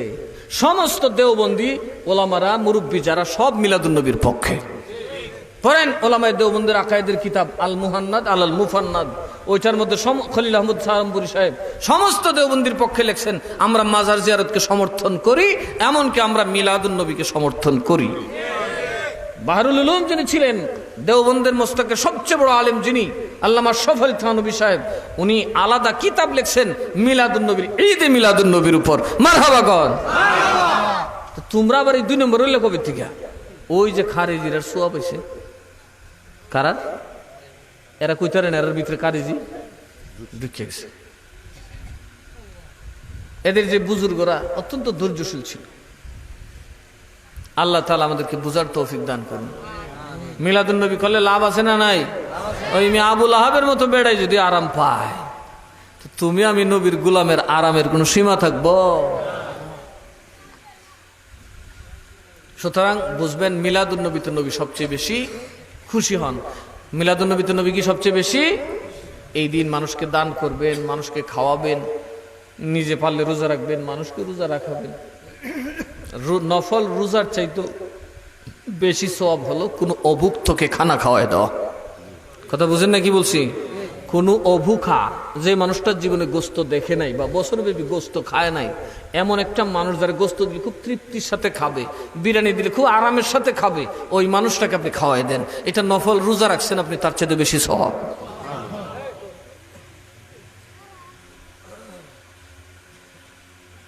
সুতরাং ইসলামে আরো ঈদ আছে না নাই? জুমার দিন কি? আরাফার দিন? জুমার দিন কি খালি ঈদের দিন না? 2 ঈদের চাইতে সেরা ঈদের দিন। আদমের ভয়দার কারণে যদি জুমার দিন সেরা ঈদের দিন হয়, নবীর ঈদের দিন কি কোন লাগবো? কথা কন।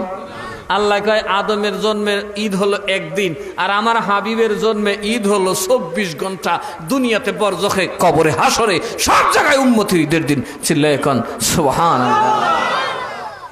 কদিন আগে মাওলানা মামুনুল হক সাহেব মুক্তি পাইলেন, একজন আরেকজনের ওনার সমর্থকরা বলছে ঈদ মুবারক। কই এখানে তো বেদাত ফতোয়া দেয় না, কথা কয় না। ওনাদের লিডার মুক্তি পাইলেন, ওনারা একজন জড়ায় বলেন ঈদ মুবারক। তো এইখানে ঈদ মুবারক জায়েজ আছে, আমরা গুলি হইলি বেজার। ঘটনা কি? আমরা কি আপনারা সৎ ভাই নাকি?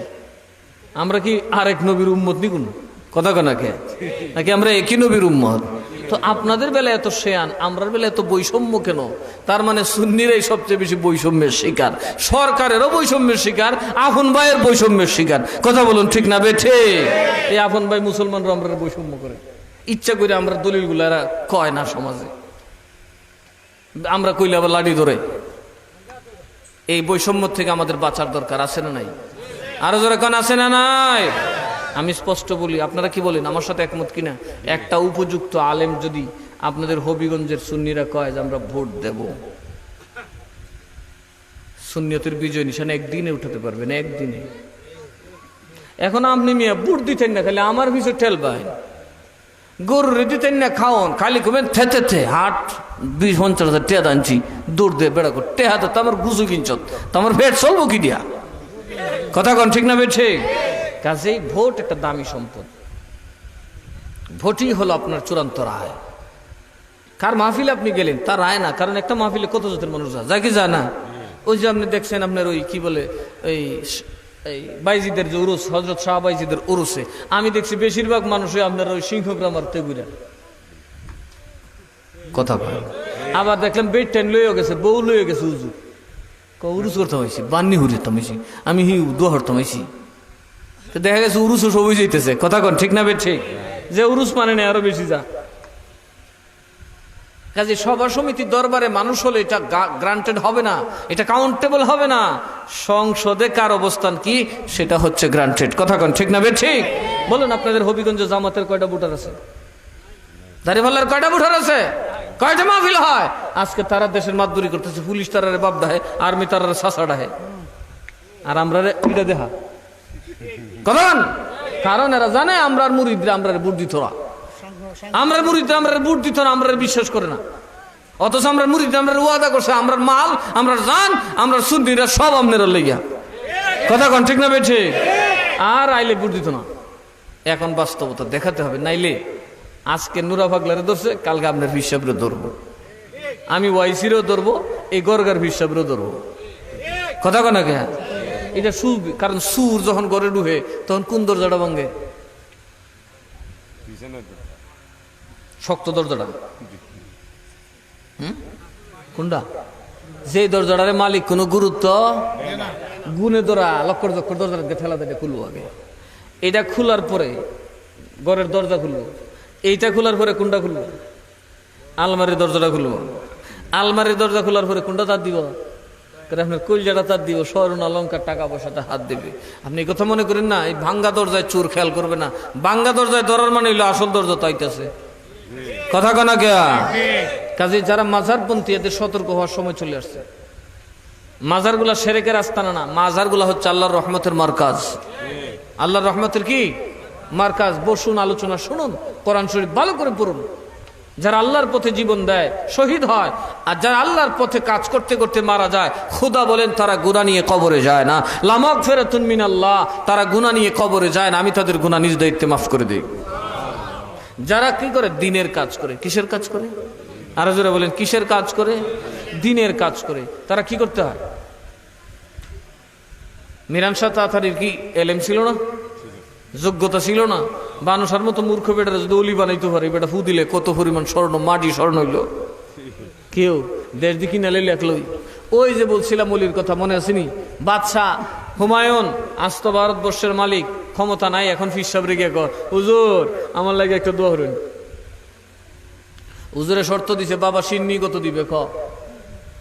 কিতা আপনি তো জীবনে 2টা চাইলেন না, আজকে ছায়া বসেন। সিন্নি লাগবো। কত দিতাম? কোন 2000 বিঘা সম্পত্তি আমারে ফদ্দার ফার দিবে।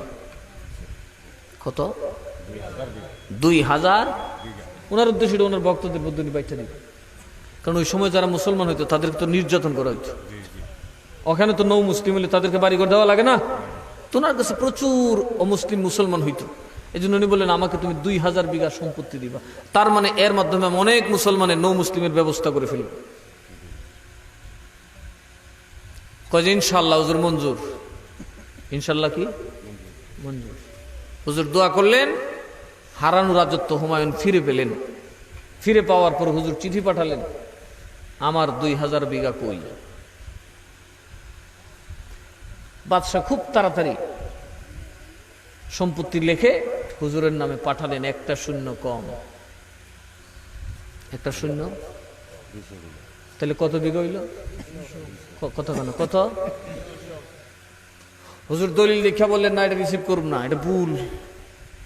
আমার সাথে বাদশার চুক্তি ছিল 2000, আমার 200 দিতে হবে। ঠিক আছে বাদ দে। হুজুরে কইল যে বার্তা বাহক কইল হুজুর এটা মনে বলিছে, আমি সরাসরি সম্রাটের সাথে কথা বলি, তার ফাইসালা করা। যখন গেল যে হুজুর একটা ভুল তো হয়ে গেছে। কয় কি? আল্লাহর তো বলছিল 2000, এখানে তো হুজুর একটা শূন্য কমে 200 হয়েছে। 200 কি কম নি? 200 বিঘা কি কম নি? বেটা ফকির বেটা পাইছে কি? কথা কয় অনেক বিঘা দিয়ে করবো কি? 200 বিঘা আরো চায়, 200 বিঘা কম নি। যা বেটা, বুঝে ফেললে ফুরতো, না ফেললে না করতো। লোকটা আবার আইসা হুজুর বদুয়া দিয়েন না, আমার একটু চেষ্টা করার সুযোগ দেন। বার্তা বাহক কি বলতেছে? হুজুর বদুয়া দিয়েন না, আমি যেহেতু এই কথা বলছেন, বা যাই হয়েছে 200 বিঘা আমি 2000 করার চেষ্টা করবো। আর চেষ্টা করে করবে কি?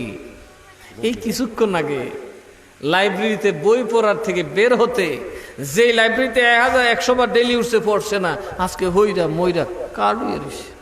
তোর হুমায়ুন শেষ। সুবহানাল্লাহ কইতেন না?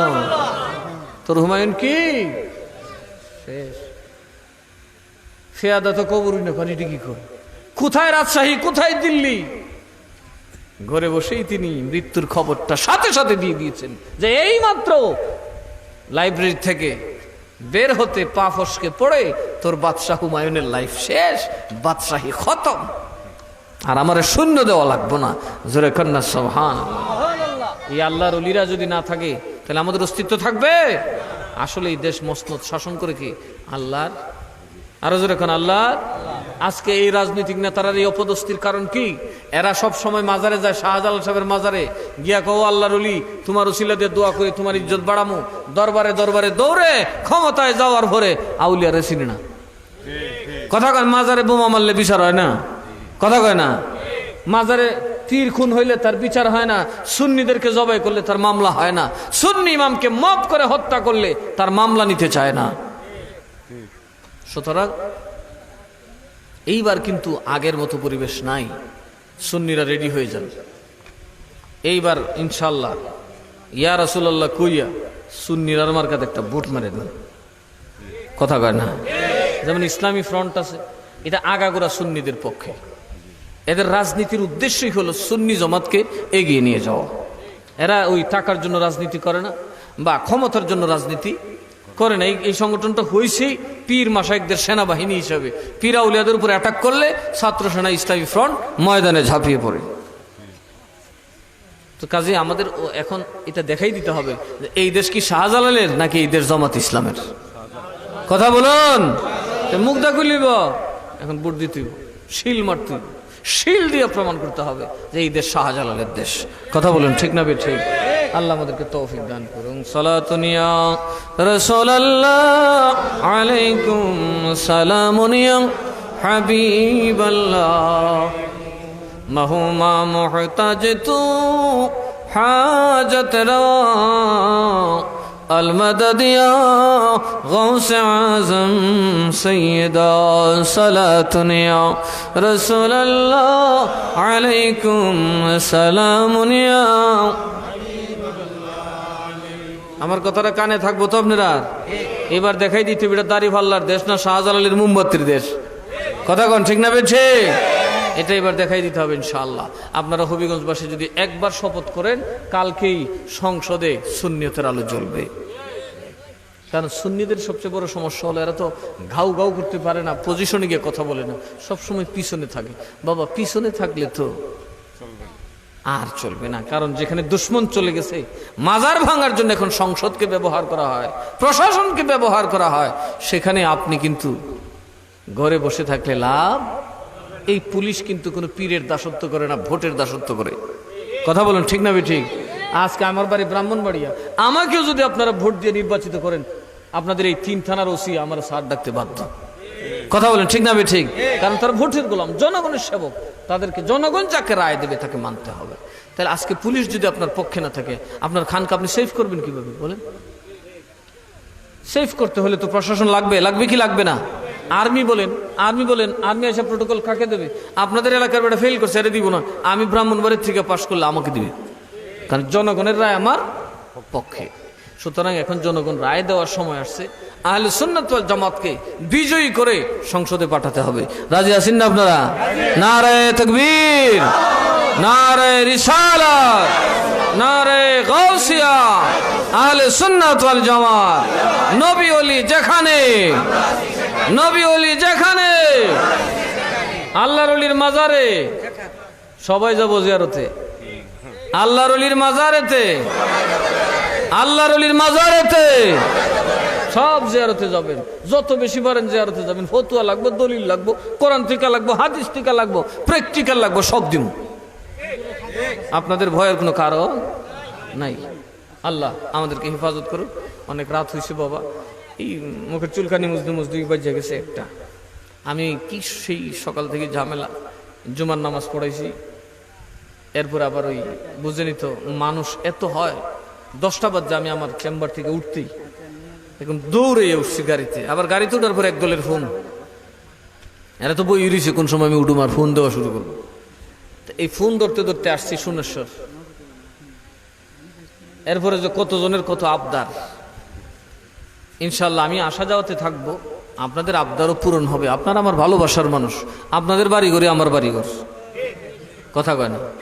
আমি এমপি না, লাস্ট হতে হইলো আপনার বাড়ি তাও নিয়ে লাগবো। কথা কন না কেয়া? লাস্ট হতে হইলো আমি দেখা থাকতাম না, আপনারা করে তাও লাগবো। এদেশের বাদশাহ হইলো কিছু করার নাই, আপনারাই আমার আপনজন। যারা সুন্নি তারাই আমাদের মায়ার মানুষ। কথা কোন ঠিক না বে ঠিক? আপনার সাথে আমরা যেমন দুনিয়া আখেরাতে সম্পর্ক, মনে রাখবেন এই দুনিয়াতে সবার সাথে সম্পর্ক আপনার শেষ হবে, আপনার মুর্শিদের সাথে সম্পর্ক শেষ হবে। আপনার সন্তান হয়তো নাস্তিক হয়ে যেতে পারে, আপনার সন্তান হয়তো পথভ্রষ্ট হয়ে যেতে পারে, আপনার সন্তানের মাধ্যমে বংশের মাধ্যমে আপনার সওয়াব বন্ধ হয়ে যেতে পারে। আপনি যে মুর্শিদের হাত ধরছেন তার মাধ্যমে শত শত বছর সওয়াব আপনার কবরে জারি থাকবে। এই যে দরবারগুলোতে কাজ হয়, মাদ্রাসা, জিকির, তাসবিহ, তালিম, সব কটার সওয়াব প্রত্যেকটা মুরিদ কবরে পাবে। যেদিন আপনার সন্তান আপনাকে স্মরণ করবে না, কিন্তু এই মাদ্রাসা আপনাকে স্মরণ করবে। আল্লাহর রাস্তায় মসজিদে যাবেন, নামাজটুকুন পড়বেন। মনে রাখবেন নামাজ আপনি একা পড়েন না, নামাজে যখন আপনি দাঁড়ান আপনার বাপ মা দাদা দাদি নানা নানি আদম পর্যন্ত যত মুমিন সব খারিছে। আল্লাহকে এরা কেন খারিছে? এটা হইলে সব তন্তে ফয়দা দিছে রে, এর বাফিটা বাফের বাফিটা বাফের বাফিটা দাদার বাফিটা আরে খাইছি রে, এরা দিছে তো এক কাম কর। এরা আইসে যখন আশা করিয়া সোয়াব যেটা নামাজ পড়ে এটারে যা দিবে, এর বাফেরে তা দে, এর শাসারে তা দে, এর দাদারে তা দে, এর বর বাপরে তা দে, এর নানারে দে, এর নানিরে দে, 14 গোষ্ঠীরে দে। তার মানে আমরা নামাজে মসজিদে আল্লাহর কাজ করি একা না, এই নামাজটা সবার জন্য। কথা বলেন সবার।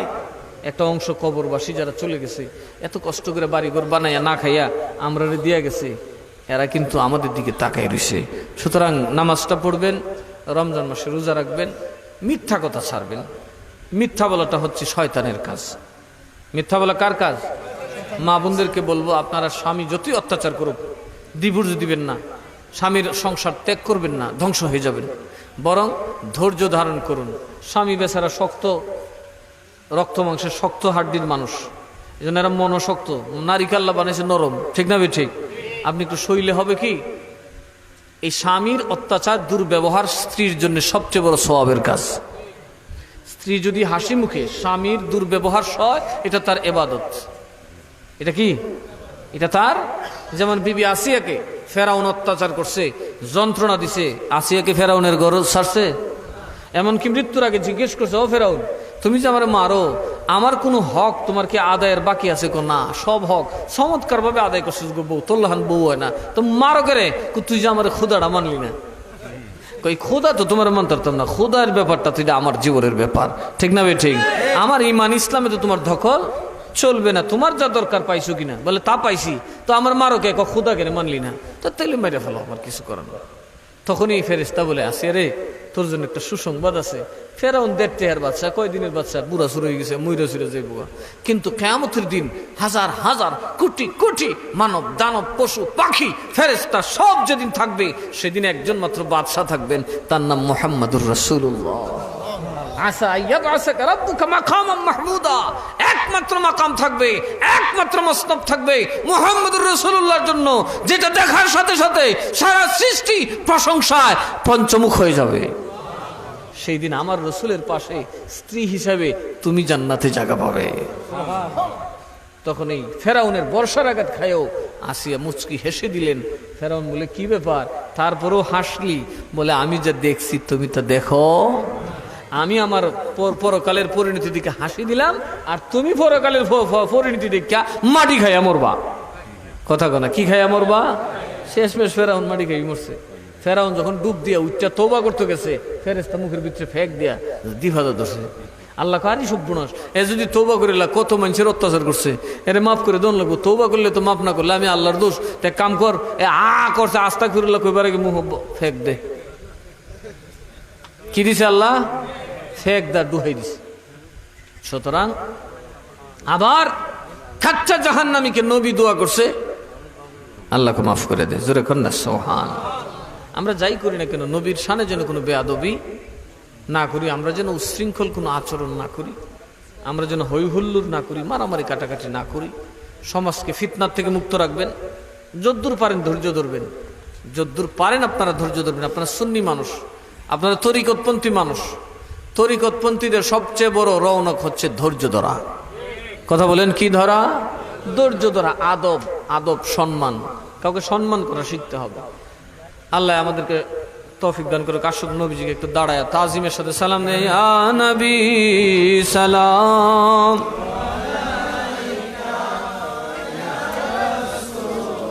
সালামু আলাইকা ইয়া হাবিব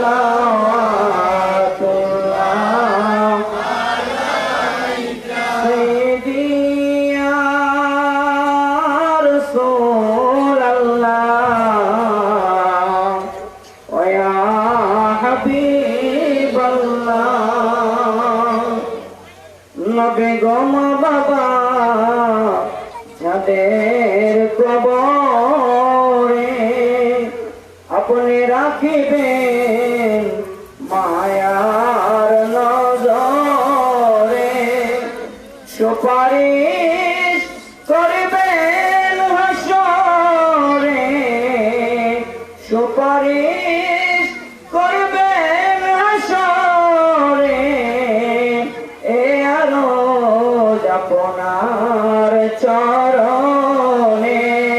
ইয়া নবী সালামু আলাইকা, ইয়া রাসূল সালামু আলাইকা, ইয়া হাবিব সালামু আলাইকা,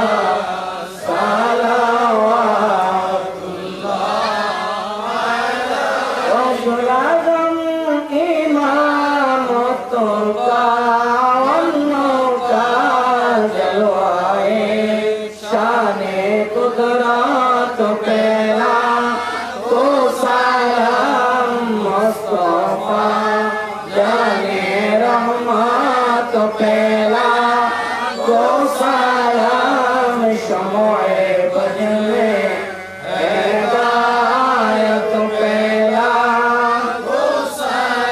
মুর্শিদি সৈয়দি সৈয়দ মিরান শাহ তাজদারে বেলায়ত পেলা তো সালাম মুস্তাফা জানে রহমত পেলা তো সালাম সময়ের বদলে হেদায়ত পেলা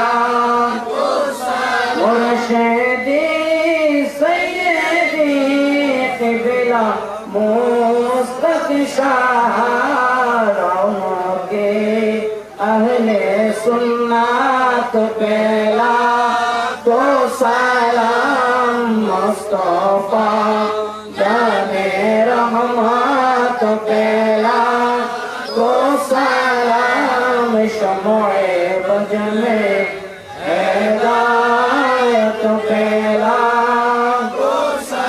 ইয়া ইলাহি সদকায়ে মিলাদে রসূল, এ সালামে আজ জানাও কবুল। মদিনে के चाँद हजारों सलाम, मदीने के चाँद लाखों सलाम, मदीने के चाँद करोड़ों सलाम, मदीने के चाँद बेहुदों सलाम। बड़ा একটু কাতারে বসে দেন, আপনাদের জন্য তার কাছে দোয়া শেষ। حسنت جميع خصاله صلوا عليه وآله سلموا يا قوم بل صلوا على صدر الأمين مصطفى ما جاء إلا رحمة للعالمين بلغ العلا بكماله كشف الدجى بجماله حسنت جميع خصاله صلوا عليه سلموا يا قوم بل صلوا على صدر الأمين مصطفى ما جاء إلا رحمة للعالمين সবাই পড়ে আলহামদুলিল্লাহ। এক বৃষ্টিটা না হইলে তো গরমও লাগলো বেশি। এটা আল্লাহর একটা রহমত, আল্লাহ সুযোগ দিচ্ছেন, আমরাও সুযোগে সদ্ব্যবহার করলাম। এ থেকে আমরা লাভবান হইলাম না ক্ষতিগ্রস্ত হইলাম?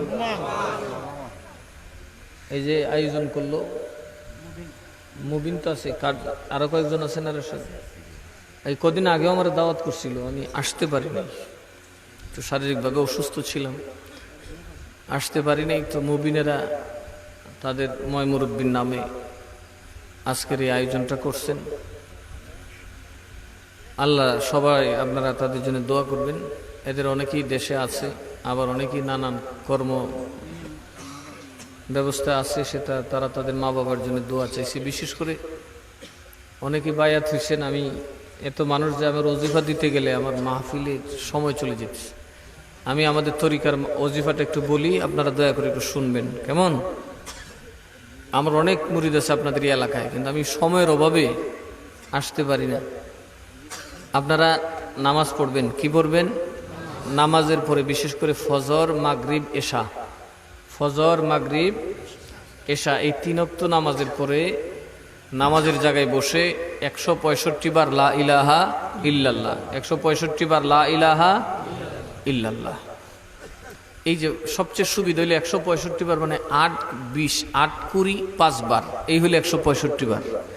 বাঙালির জন্য গন্তে সুবিধা হলে এখানে 20টা গিট আছে না, এই 1, 20, 2, 8, 20 হলে 160, শেষে 5 বার। এটা হলো আঙ্গুল দিয়ে গনার একটা সুবিধা। এতে করে কিয়ামতের দিন হাত বলবে, আল্লাহ আমাকে দিয়ে তোমার জিকিরও করছে। এই জন্য এভাবে পড়বেন লা ইলাহা ইল্লাল্লাহ, লা ইলাহা ইল্লাল্লাহ, লা ইলাহা ইল্লাল্লাহ, লা ইলাহা ইল্লাল্লাহ। এই 10 বারে গিয়ে পড়বেন লা ইলাহা ইল্লাল্লাহু মুহাম্মাদুর রাসূলুল্লাহ সাল্লাল্লাহু আলাইহি ওয়াসাল্লাম। আবার লা ইলাহা ইল্লাল্লাহ, লা ইলাহা ইল্লাল্লাহ, এই 10 বার, শেষের 10 বারে পড়বেন লা ইলাহা ইল্লাল্লাহু মুহাম্মাদুর, হইল 1, 20 বা 1, 20, 2, 3, 4, 5, 6, 7, 8, 160। এরপর আবার 5 বার, 165 হলে আরো 5 বার। এইভাবে লা ইলাহা ইল্লাল্লাহ, লা ইলাহা ইল্লাল্লাহ, লা ইলাহা ইল্লাল্লাহ, লা ইলাহা ইল্লাল্লাহ, এই 5 বারে গিয়ে পড়বেন লা ইলাহা ইল্লাল্লাহু মুহাম্মাদুর, লা ইলাহা ইল্লাল্লাহু মুহাম্মাদুর রাসূলুল্লাহ। কয়বার? 8, 20, 5 বার, 8, 20 মানে 165 বার। এবার একটু ফজিলত শুনেন। মান ক্বালা লা ইলাহা ইল্লাল্লাহ দাখালা ফি হিসনি ওয়া মান দাখালা ফি হিসনি আমানা মিন আযাবি। আল্লাহ বলেন, যে ব্যক্তি লা ইলাহা ইল্লাল্লাহ পড়বে, আমার নিজের এলাকায়, সংরক্ষিত এলাকায় ঢুকলো, জাহান্নামের আগুন থেকে নিজেকে সেভ করে ফেললো। তাহলে লা ইলাহা ইল্লাল্লাহর বরকত আছে না নাই? এরপরে পড়বেন আস্তাগফিরুল্লাহ রাব্বি মিন কুল্লি যামবি ওয়া আতুবু ইলাইহি, আস্তাগফিরুল্লাহ রাব্বি মিন কুল্লি যামবি ওয়া আতুবু ইলাইহি 11 বার। কয়বার আস্তাগফিরুল্লাহ? কয়বার? তারপরে শেষ করে পড়বেন লা হাওলা ওয়ালা কুওয়াতা ইল্লা বিল্লাহিল আলিয়্যিল আযীম। লা হাওলা ওয়ালা কুওয়াতা ইল্লা বিল্লাহিল, নাই কোনো আশ্রয়দাতা, নাই কোনো ছায়া, নাই কোনো শক্তি আল্লাহ ছাড়া। ঠিক না বে ঠিক? লা হাওলা ওয়ালা কুওয়াতা ইল্লা বিল্লাহিল আলিয়্যিল আযীম 11 বার আস্তাগফিরুল্লাহ পড়ার পরে পড়বেন। এরপরে দরুদ শরীফ পড়বেন 11 বার। দরুদ শরীফ কয়বার? আল্লাহুম্মা সাল্লি আলা মুহাম্মাদি ওয়া আলা আলি মুহাম্মাদ, অথবা আল্লাহুম্মা সাল্লি আলা সাইয়্যিদিনা মাওলানা মুহাম্মদ ওয়া আলা আলিহি ওয়া আসহাবিহি ওয়া বারিক ওয়া সাল্লিম। আল্লাহুম্মা সাল্লি আলা সাইয়্যিদিনা মাওলানা মুহাম্মদ ওয়া আলা আলিহি ওয়া আসহাবিহি ওয়া বারিক ওয়া সাল্লিম। কয়বার দরুদ শরীফ? কয়বার? 11 বার। এরপর আলহামদু সূরা পড়বেন 1 বার। আলহামদু সূরা কয়বার? 1 বার। কারণ আলহামদু সূরা পড়লে কি হয়? আলহামদু সূরা এমন এক জিনিস যে 1 বার পড়লে 7খানি আয়াত আছে, এটাকে বলে সাবা মাসানি। 2 বার নাজিল হয়েছে একমাত্র সূরা, সূরা ফাতিহা। এই সাবা মাসানি সূরাটা যখন কেউ পড়ে, জাহান্নাম কয়টা? দুজক কয়টা? দুজক কয়টা? 7টা। দুজক কয়টা? এই 7 আয়াত পড়ার সাথে সাথে কটকট করে আপনার পক্ষ থেকে জাহান্নাম তালাবদ্ধ হয়ে যায়। কবিরা গুনাহ করে না মরলে, কবিরা গুনাহ না করে মরলে আপনার জন্য জাহান্নাম তালা। তাহলে সূরা ফাতিহা, তারপরে 3 বার সূরা ইখলাস মানে কুল হুয়াল্লাহ। 3 বার কুল হুয়াল্লাহ বললে কি হয়? 1 খতম কোরআন তিলাওয়াতের সওয়াব হয়। এই সওয়াবটা নিয়ে আপনি এই কোণা, এটা পশ্চিম, উত্তর পশ্চিম কোণা নিয়ে এইদিকে আয়রা কোণার দিকে 2.5 কদম অগ্রসর হবেন। প্রথমে ডান পা, তারপরে বাম পা, এরপরে অর্ধেক ডান পা অগ্রসর হইয়া বরপীর সাহেবের মাজার শরীফ জিয়ারতের নিয়তে আল্লাহর কাছে দোয়া করবেন। কার কাছে? যে আল্লাহ, আমি তো বগদাদ যেতে পারলাম না, কিন্তু নামাজের বিছানা থেকে অন্তত 2.5 কদম অগ্রসর হইলাম। এটার মধ্যে একটা খুসুসিয়ত আছে। আপনি দোয়া করলেন, কি দোয়া করবেন? আল্লাহ, আপনার ইচ্ছা আপনি বলবেন, আর এই সওয়াবটা আল্লাহর রসুল পাক থেকে নিয়ে সমস্ত আউলিয়াদের দরবারে পেশ করবেন। তখন আপনি যেই আপনার পড়ার যে কামালত, আপনার যে অর্জন, সেটা তাদেরকে দিলেন, তাদের অর্জনটা আপনার হয়ে গেল। তার মানে গৌস পাকের সাথে আপনার একটা তাআল্লুক হয়ে গেল, সম্পর্ক হয়ে গেল। তখন ওনাকে আর আপনি নাম ধরে চিনতে হবে না, ওই বরজখে যাওয়ার সাথে সাথে তিনি আপনাকে চিনবেন। কথা বুঝতে পেরেছেন? এই যে এইভাবে 3 ওয়াক্ত নামাজ, ফজর, মাগরিব, এশার পরে আমল করবেন। আসরের পরে মুরাকাবা মুশাহাদা পারলে করবেন, ইশার পরেও মুরাকাবা মুশাহাদা আছে। তো যেহেতু আপনারা ব্যস্ত থাকেন এই জন্য আমি সংক্ষিপ্ত ওয়াজিফা বললাম, যদিও এটা সংক্ষিপ্ত, ফাজাইল অনেক বড়। স্বর্ণকারের ঘরের হাতুড়িও ছোটো, জিনিসটা ছোটো, মূল্যে কিন্তু অনেক বড়। আর কামারের ঘরে বড় বড় আওয়াজ আছে, জিনিসও বড়, দামি কিন্তু অনেক কম। তো সুতরাং বরপিস সাহেব এই ওয়াজিফা আমাদেরকে দিয়েছেন। আর মিরান শাহ তাতারি রহমতুল্লাহ বরপিস সাহেবের দিকে আপনাদেরকে দেওয়ার কারণ হলো, মিরান শাহ হুজুর আমাদের দেশে মুরিদ করতেন না। বরপিস সাহেব পরে বলছেন তোমার মুরিদ আমার মুরিদ, তোমার মুরিদ আমার মুরিদ। ওই তখন এই ওজিফা দিয়ে বললেন তোমার মুরিদ যখন সওয়াব নেসানি করবে তখন তার আর খবর দিতে হবে না, ফেরেশতা যখন সওয়াব আমাকে পৌঁছাবে তখনই তো আমি তার নামটা ঠিকানাটা জেনে যাব, আমিও আল্লাহর দরবারে দোয়া করব। এভাবে আপনারা ওজিফা পালন করবেন। এরপরে দরবার শরীফের সাজরা শরীফ আছে। আপনারা যে আল্লাহ রসুলকে হাতে ধরছেন, আমার হাতটা যে মূলত আমি না, এই হাত আল্লাহ রসুলের দেওয়া, আমি জাস্ট একটা খুঁটি, কিন্তু আপনার মকসদ হলো কারেন্ট। কথা ঠিক না ঠিক? সুতরাং লাইন যে মদিনার সাথে আছে এটা প্রমাণ করতে হবে। আপনাকে যদি শয়তান বলে তুমি লা ইলাহা ইল্লাল্লাহ যে সাক্ষী দিলা পাইলা কই, আপনি বলবেন আমার পীর মুর্শিদ। আমাকে বললো আমার পীর মুর্শিদ, তারা বললে তার পীর মুর্শিদ, গিয়ে দেখবেন রাসূলুল্লাহর সামনে হাজির। যেমন আপনারা যদি জায়গা জমির দখল নিতে চান, বিএসটা আপনার নামে, তখন কোর্ট বলবে এসেটা কার নামে? কথা কয় না? এসেটা বিপরীত হলে কিন্তু বিপদে পড়বেন। তারপরে বলবে সিএস টাকার নামে। এসএস সিএস বিএস তিনটা যদি সঠিক হয়, বাপ দাদা 14 গোষ্ঠীও জমিত না গেলে জমি আপনারা দিতে হবে 100 বছর পরে হইল। কথা কন ঠিক না? ঠিক। অন্যরা এটা নিতে পারবে না। তদ্রুপ ভাবে আপনাকে বলা হবে লা ইলাহা ইল্লাল্লাহ তুমি কার কাছ থেকে পাইছো? আমার মুর্শিদ। তোমার মুর্শিদরে ধরো, তিনি কার থেকে? আব্দুল মতিন আল কাদরি। তিনি কার থেকে? ইরফান শারামপুরি। তিনি কার থেকে? সৈয়দ মিরান শাহ তাতারি, এক সিলসিলা। তুমি কার থেকে? মুশতাক আহমদ ওয়াইসি। তিনি কার থেকে? আব্দুল মতিন আল কাদরি। তিনি কার থেকে? সৈয়দ ইরফান শারামপুরি। তিনি কার থেকে? খাজা আহমদ হুসেন আমরুহি। এটা হলো কাদরিয়া সোহরওয়ার্দিয়া সিলসিলা। আর এইভাবে আমরা কাদিরিয়া, চিশতিয়া, নকশবন্দিয়া, মুজাদ্দিদিয়া, আবুল উলাইয়া, সাবিরিয়া, খানদানে বেহেশতিয়া, 9 থেকে 10টা সাজেরা আল্লাহর রসুলের সাথে আপনারা সম্পৃক্ত আছেন। সুবহানাল্লাহ। যদি একটা টাওয়ারের মধ্যে একটা তার আপনার বাড়িতে আসে কারেন্ট, আর যদি 10টা তারের একটা লাইন আসে, কোনটা পাওয়ারফুল বলেন না? 10টা তার যে লাইনে থাকে এটা কিন্তু হাই ভোল্টেজের পাওয়ার। এই কচুয়া দরবার শরীফের 1-2 সিলসিলা না, 14টা সিলসিলার এজাজত আছে। আমার হাতে যারা বায়াত হয়েছেন তারা খাজা গরিবে নওয়াজের দিকে, রসুলের দিকে যাবেন, গস পাকের দিকে যাবেন, ইব্রাহিম না আদহামের দিকে যাবেন, হযরত বাইজিদ বুস্তামির মাধ্যমে যাবেন, এইভাবে আবুল উলাই সাবিরি, এই রেজবি আলা হজরতের মাধ্যমে যাবেন, যত খাজা আহমদ সেরহিন্দির মাধ্যমে যাবেন, নকশবন্দি, অর্থাৎ চতুর্দিক থেকে আপনি আল্লাহ রসুলের সাক্ষাতের দিকে যাবেন। সুবহানাল্লাহ।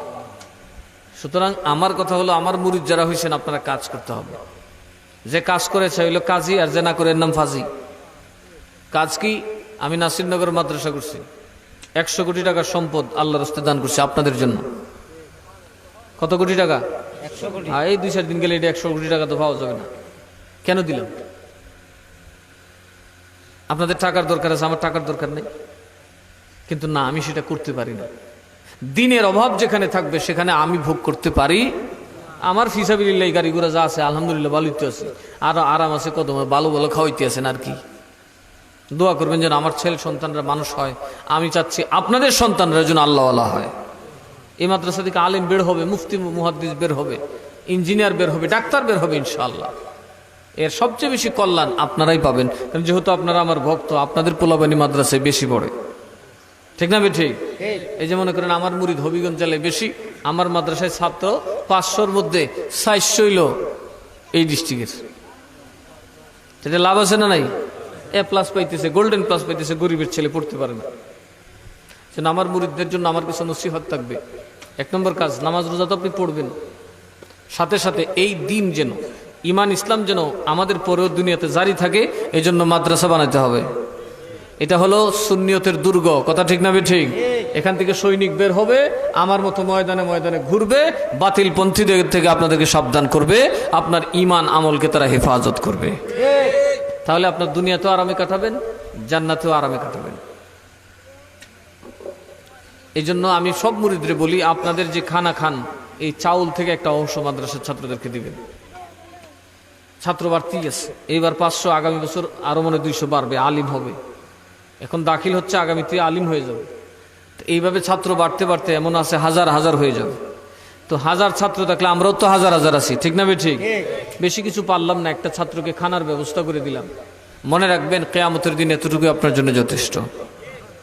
কারণ একজন আলেম, মনে রাখবেন, একজন হাফেজ কমপক্ষে 10 জনকে জান্নাতে নিতে পারবে। শুধু জাহান্নামীকে, যাদেরকে কিয়ামতের দিন আল্লাহ বলে দিবেন তুমি জাহান্নামী, তোমার আর কোনো পথ নাই, ওই রকম জাহান্নামীকে যদি একজন হাফেজে কোরআন হাতে ধরে, আল্লাহ এরকম 10 জনকে কমপক্ষে জান্নাতে দিয়ে দেবেন একজন হাফেজে কোরআনের ওসিলায়। আর একজন আলেমকে কি পরিমাণ দেবেন সেটার হিসাব সুবহানাল্লাহ কইতেন না? আলেম রাসূলুল্লাহ যতক্ষণ হাসরের মাঠে থাকবেন ততক্ষণ সুপারিশ করতে থাকবেন। সুতরাং আলেম হতে হবে। আমরা এই সমাজে যদি আলেম হয়, দেখবেন দেশের পরিস্থিতি পাল্টাবে, আপনাদের স্বভাব প্রভাব পাল্টাবে। রেগুলার ওয়াজ করবে, আপনাদের ঘরে ঘরে যাবে। ওজনওয়ালা আলেম আর কি, পাতলিশ মৌলবী তো আগে ওই কাজে লাগাই দিব। এই ওজনওয়ালা মানুষ যদি হয়, দেখবেন সমাজটা আস্তে আস্তে ওজনওয়ালা হবে। দুনিয়াতে বেঁচে থাকবেন, কবরে যাওয়ার পর তার উসিলায় কবরে বেঁচে থাকবেন, হাসরের মাঠে সেই আপনাদেরকে নেতৃত্ব দিয়া হাসরের মাঠে নিয়ে যাবে। এই জন্য আমার মুরিদ যারা আছেন, কাজ করতে হবে। বছর একবার এই বাগদাদি কাফেলার মাহফিল করবেন। কারণ আপনাদের কাছে আপনারা শুধু দোয়া পেলে চলবে না, যারা কবরবাসী ওরাও তো আমাদের কাছে কিছু আশা করে, ঠিক না বে ঠিক?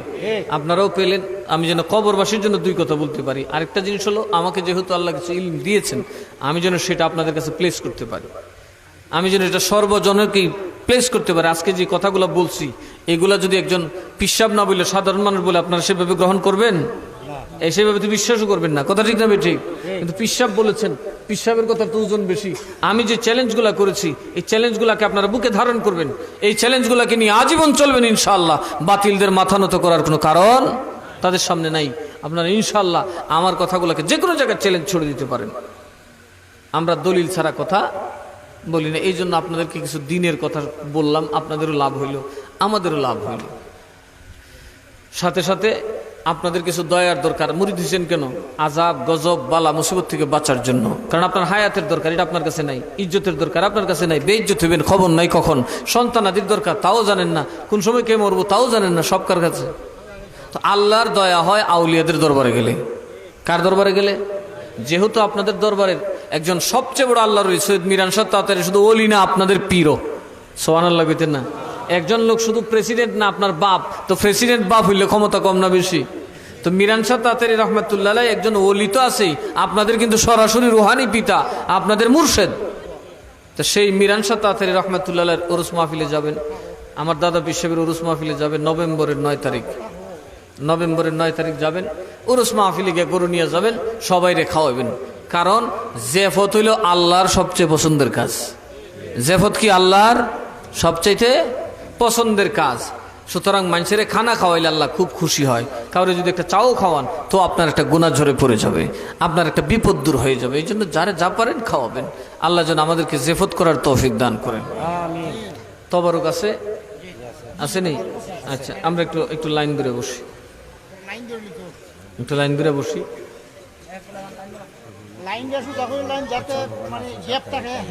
আচ্ছা, একটু লাইনটা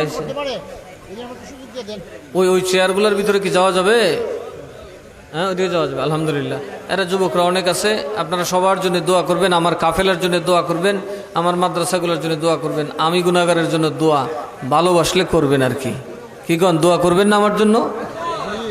আল্লাহুম্মা আমিন। اللهم ربنا ظلمنا أنفسنا وإن لم تغفر لنا وترحمنا لنكونن من الخاسرين ربنا آتنا في الدنيا حسنة وفي الآخرة حسنة وقنا عذاب النار ربنا لا تزغ قلوبنا بعد إذ هديتنا وهب لنا من لدنك رحمة إنك أنت الوهاب আয় রব্বাল আলামিন। মাবুদ আল্লাহ গো, আমরা গুনাহগার, আমরা পাপী। আপনি দয়ার সাগর গো, আপনি মহা ক্ষমতা, সর্বক্ষমতায় ক্ষমতাবান। মাওলায়ে কারীম, আপনার এই দুর্বল বান্দার দল, আপনার এই লজ্জিত আল্লাহ, আপনার এই অপরাধী নবীর উম্মতের দল, আপনার হাবিবের দরবারে সালাত ও সালাম দিয়া ভিক্ষার 2টা হাত নিয়ে আপনার দরবারে বাড়াইলাম।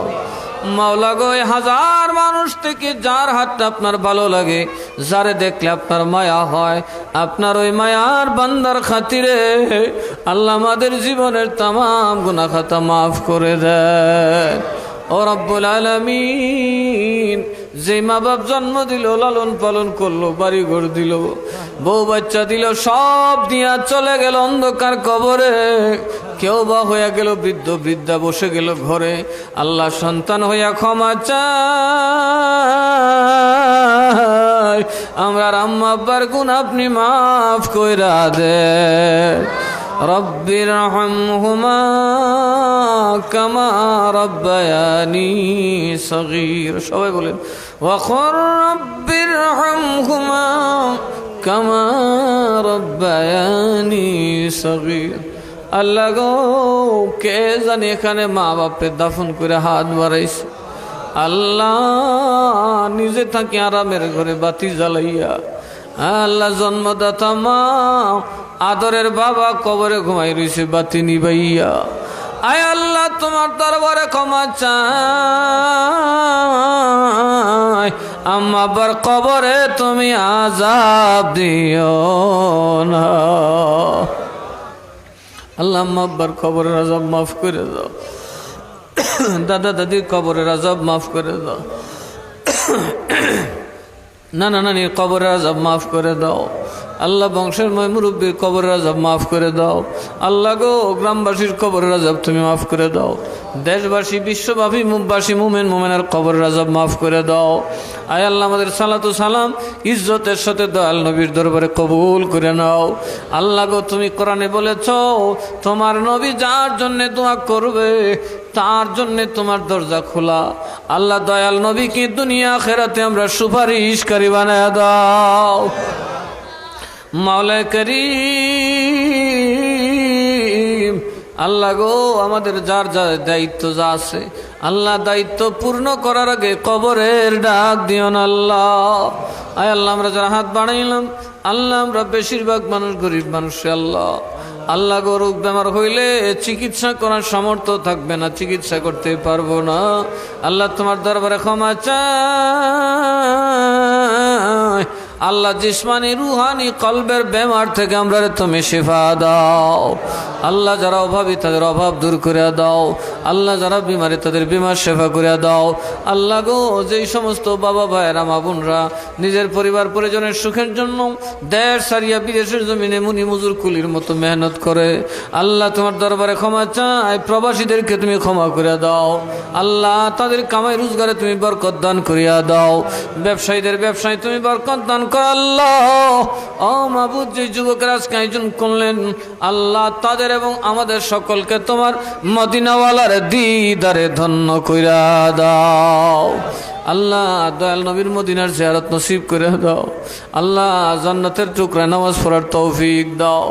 আল্লাহ, দয়াল নবীকে সালাতু সালাম দেওয়ার তৌফিক দাও। তোমার খানায় কাবা জিয়ারত করার তৌফিক দাও। হাজরে আসওয়াদের চুম্বন করার তৌফিক দাও ইয়া রাব্বাল আলামিন। যাদের আওলাদ নাই তুমি নেক আওলাদ দাও। আল্লাহ, ডানে বামে বিপদ, সন্তান ঘর থেকে বের হলে মা বাবার ঘুম হারাম হইয়া যায়, নেশার জগতে বাঁচতেছে দেশ। আল্লাহ, দুনিয়ার আফত কুফর থেকে আমরা সন্তানরা তুমি বাঁচাও, আমরা বাচ্চা কাচ্চারা তুমি বাঁচাও। আল্লাহ, যত বিপদ আপদ আফত কুফর থেকে আমরা যুব সমাজের হেফাজত করো। আল্লাহ গো, ওই দেশে আউলিয়াদের উপর আল্লাহ, আউলিয়ার দুশ্মনরা যেই তাণ্ডব চালাইতেছে তার থেকে আমাদেরকে হেফাজত করো। আয় আল্লাহ, এই দেশকে তামাম গজব আযাব থেকে হেফাজত করো। এই দেশকে তোমার নেয়ামত রহমত তোমার আউলিয়াদের বরকতে কবুল করো গো আল্লাহ। আয় আল্লাহ, যা কিছু পড়লাম গো আল্লাহ, তোমার নবী তামাম খোলাফের রাশিদিন আহলে বাইত রাসূল তাবেঈন তাবেঈন আইম্মায়ে মুজতাহিদিন আইম্মায়ে রব্বানি হক্কানি, খাস করে হুজুর গৌসে পাক শাহনশাহ বাগদাদ খাজা গরিব নওয়াজ খাজা বাহাউদ্দিন নকশবন্দি খাজা শাহাবুদ্দিন সরওয়ার্দী হযরত মুজাদ্দিদ আল ফিসানি বাবা শাহজালাল মুজাররদি আমিনী শাহ বুরহান শাহ আমিনী সৈয়দ নাসিরউদ্দিন সিরাজুল মাদানী সৈয়দ মিরান শাহ তাতারি সৈয়দ ইরফান শানপুরি সৈয়দ আলী ওয়াস শাহ কাদরি সৈয়দ উসমান শাহ কাদরি মুর্শিদ কিবলা আলহাজ মাওলানা আব্দুল মতিন আল কাদরি মাওলানা করিম নওয়াজ কাদরি মাওলানা শহীদ মিয়া কাদরি রহমাতুল্লাহি আলাইহিমের পাক আরওয়াহে পৌঁছায়া দাও। আয় আল্লাহ, কুচুয়া খান্দুরা ফান্দক ঘর ঘর সহ আল্লাহ আল্লাহ জমিনে যত আউলিয়া কেরাম তাদের পাক দরবারে শায়িত সকলের পাক দরবারে হাদিয়া পৌঁছায়া দাও রব্বুল আলামিন। ও আল্লাহ, কোন দিন জানি আমরা আম্মা আব্বার সামনে আমরা যাব। আল্লাহ গো, যেই মা বাপ আমরা সুখে শান্তিতে রাখার জন্য জীবন দিলেন, তোমার দরবারে খোদা ভিক্ষা চাই। আম্মা আব্বার কবর গুলা তুমি জান্নাতের টুকরা বানায়া দাও।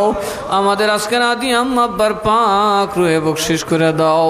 দাদা দাদি, নানা নানি, শ্বশুর শাশুড়ি, ভাই বেড়াদর, আত্মীয় স্বজন, জ্ঞাতি গোষ্ঠী, খালা খালো, ফুফা ফুফি, মামা মামি, ময় মুরব্বী, মায়ের মানুষ, মহাব্বতের মানুষ, গ্রামবাসী, এলাকাবাসী, বিশ্ববাসী, মোমেন মোমেনার পাক আর ওয়াহে পৌঁছায়া দাও। মাবুদ গো, কোন দিন জানি কার সামনে আজরাইল দাঁড়াইব গো আল্লাহ। কেউ ক্যান্সারের ব্যথায় কাতরায় গল্ল, কেউ প্যারালাইসিস হয়ে অর্ধাঙ্গ হয়ে বিছানায় পেশাব পায়খানায় গড়ায়। আল্লাহ, কত যন্ত্রণা কত জ্বালানিয়া মানুষ মৃত্যুর অপেক্ষা করিব। আল্লাহ, আমরা রে তুমি এই ধরনের ভয়াবহ বিমারে মরণ দিও না গো আল্লাহ। রোড অ্যাক্সিডেন্টে গাড়ি চাপা দিয়ে মরণ দিও না। আয় আল্লাহ, বেনামাজি বেরোজদার বানাইয়া তোমার নবী অলির দুশ্মন বানাইয়া কবরে নিও না। মত নিদান কালে যেই নবীর জীবনে একবার দেখলেন দোজখের আগুন হারাম হইয়া যায়, ওই মায়া নবীর নূরানি চেহারা মুবারক আমরা রে দেখাইয়া দেখাইয়া প্রত্যেকের দিলে জবানে জারি করে দিও মধুর কালিমা লা ইলাহা ইল্লাল্লাহু মুহাম্মাদুর রাসূলুল্লাহ সাল্লাল্লাহু আলাইহি ওয়াসাল্লাম। আসসালামু আলাইকুম ওয়া রাহমাতুল্লাহ।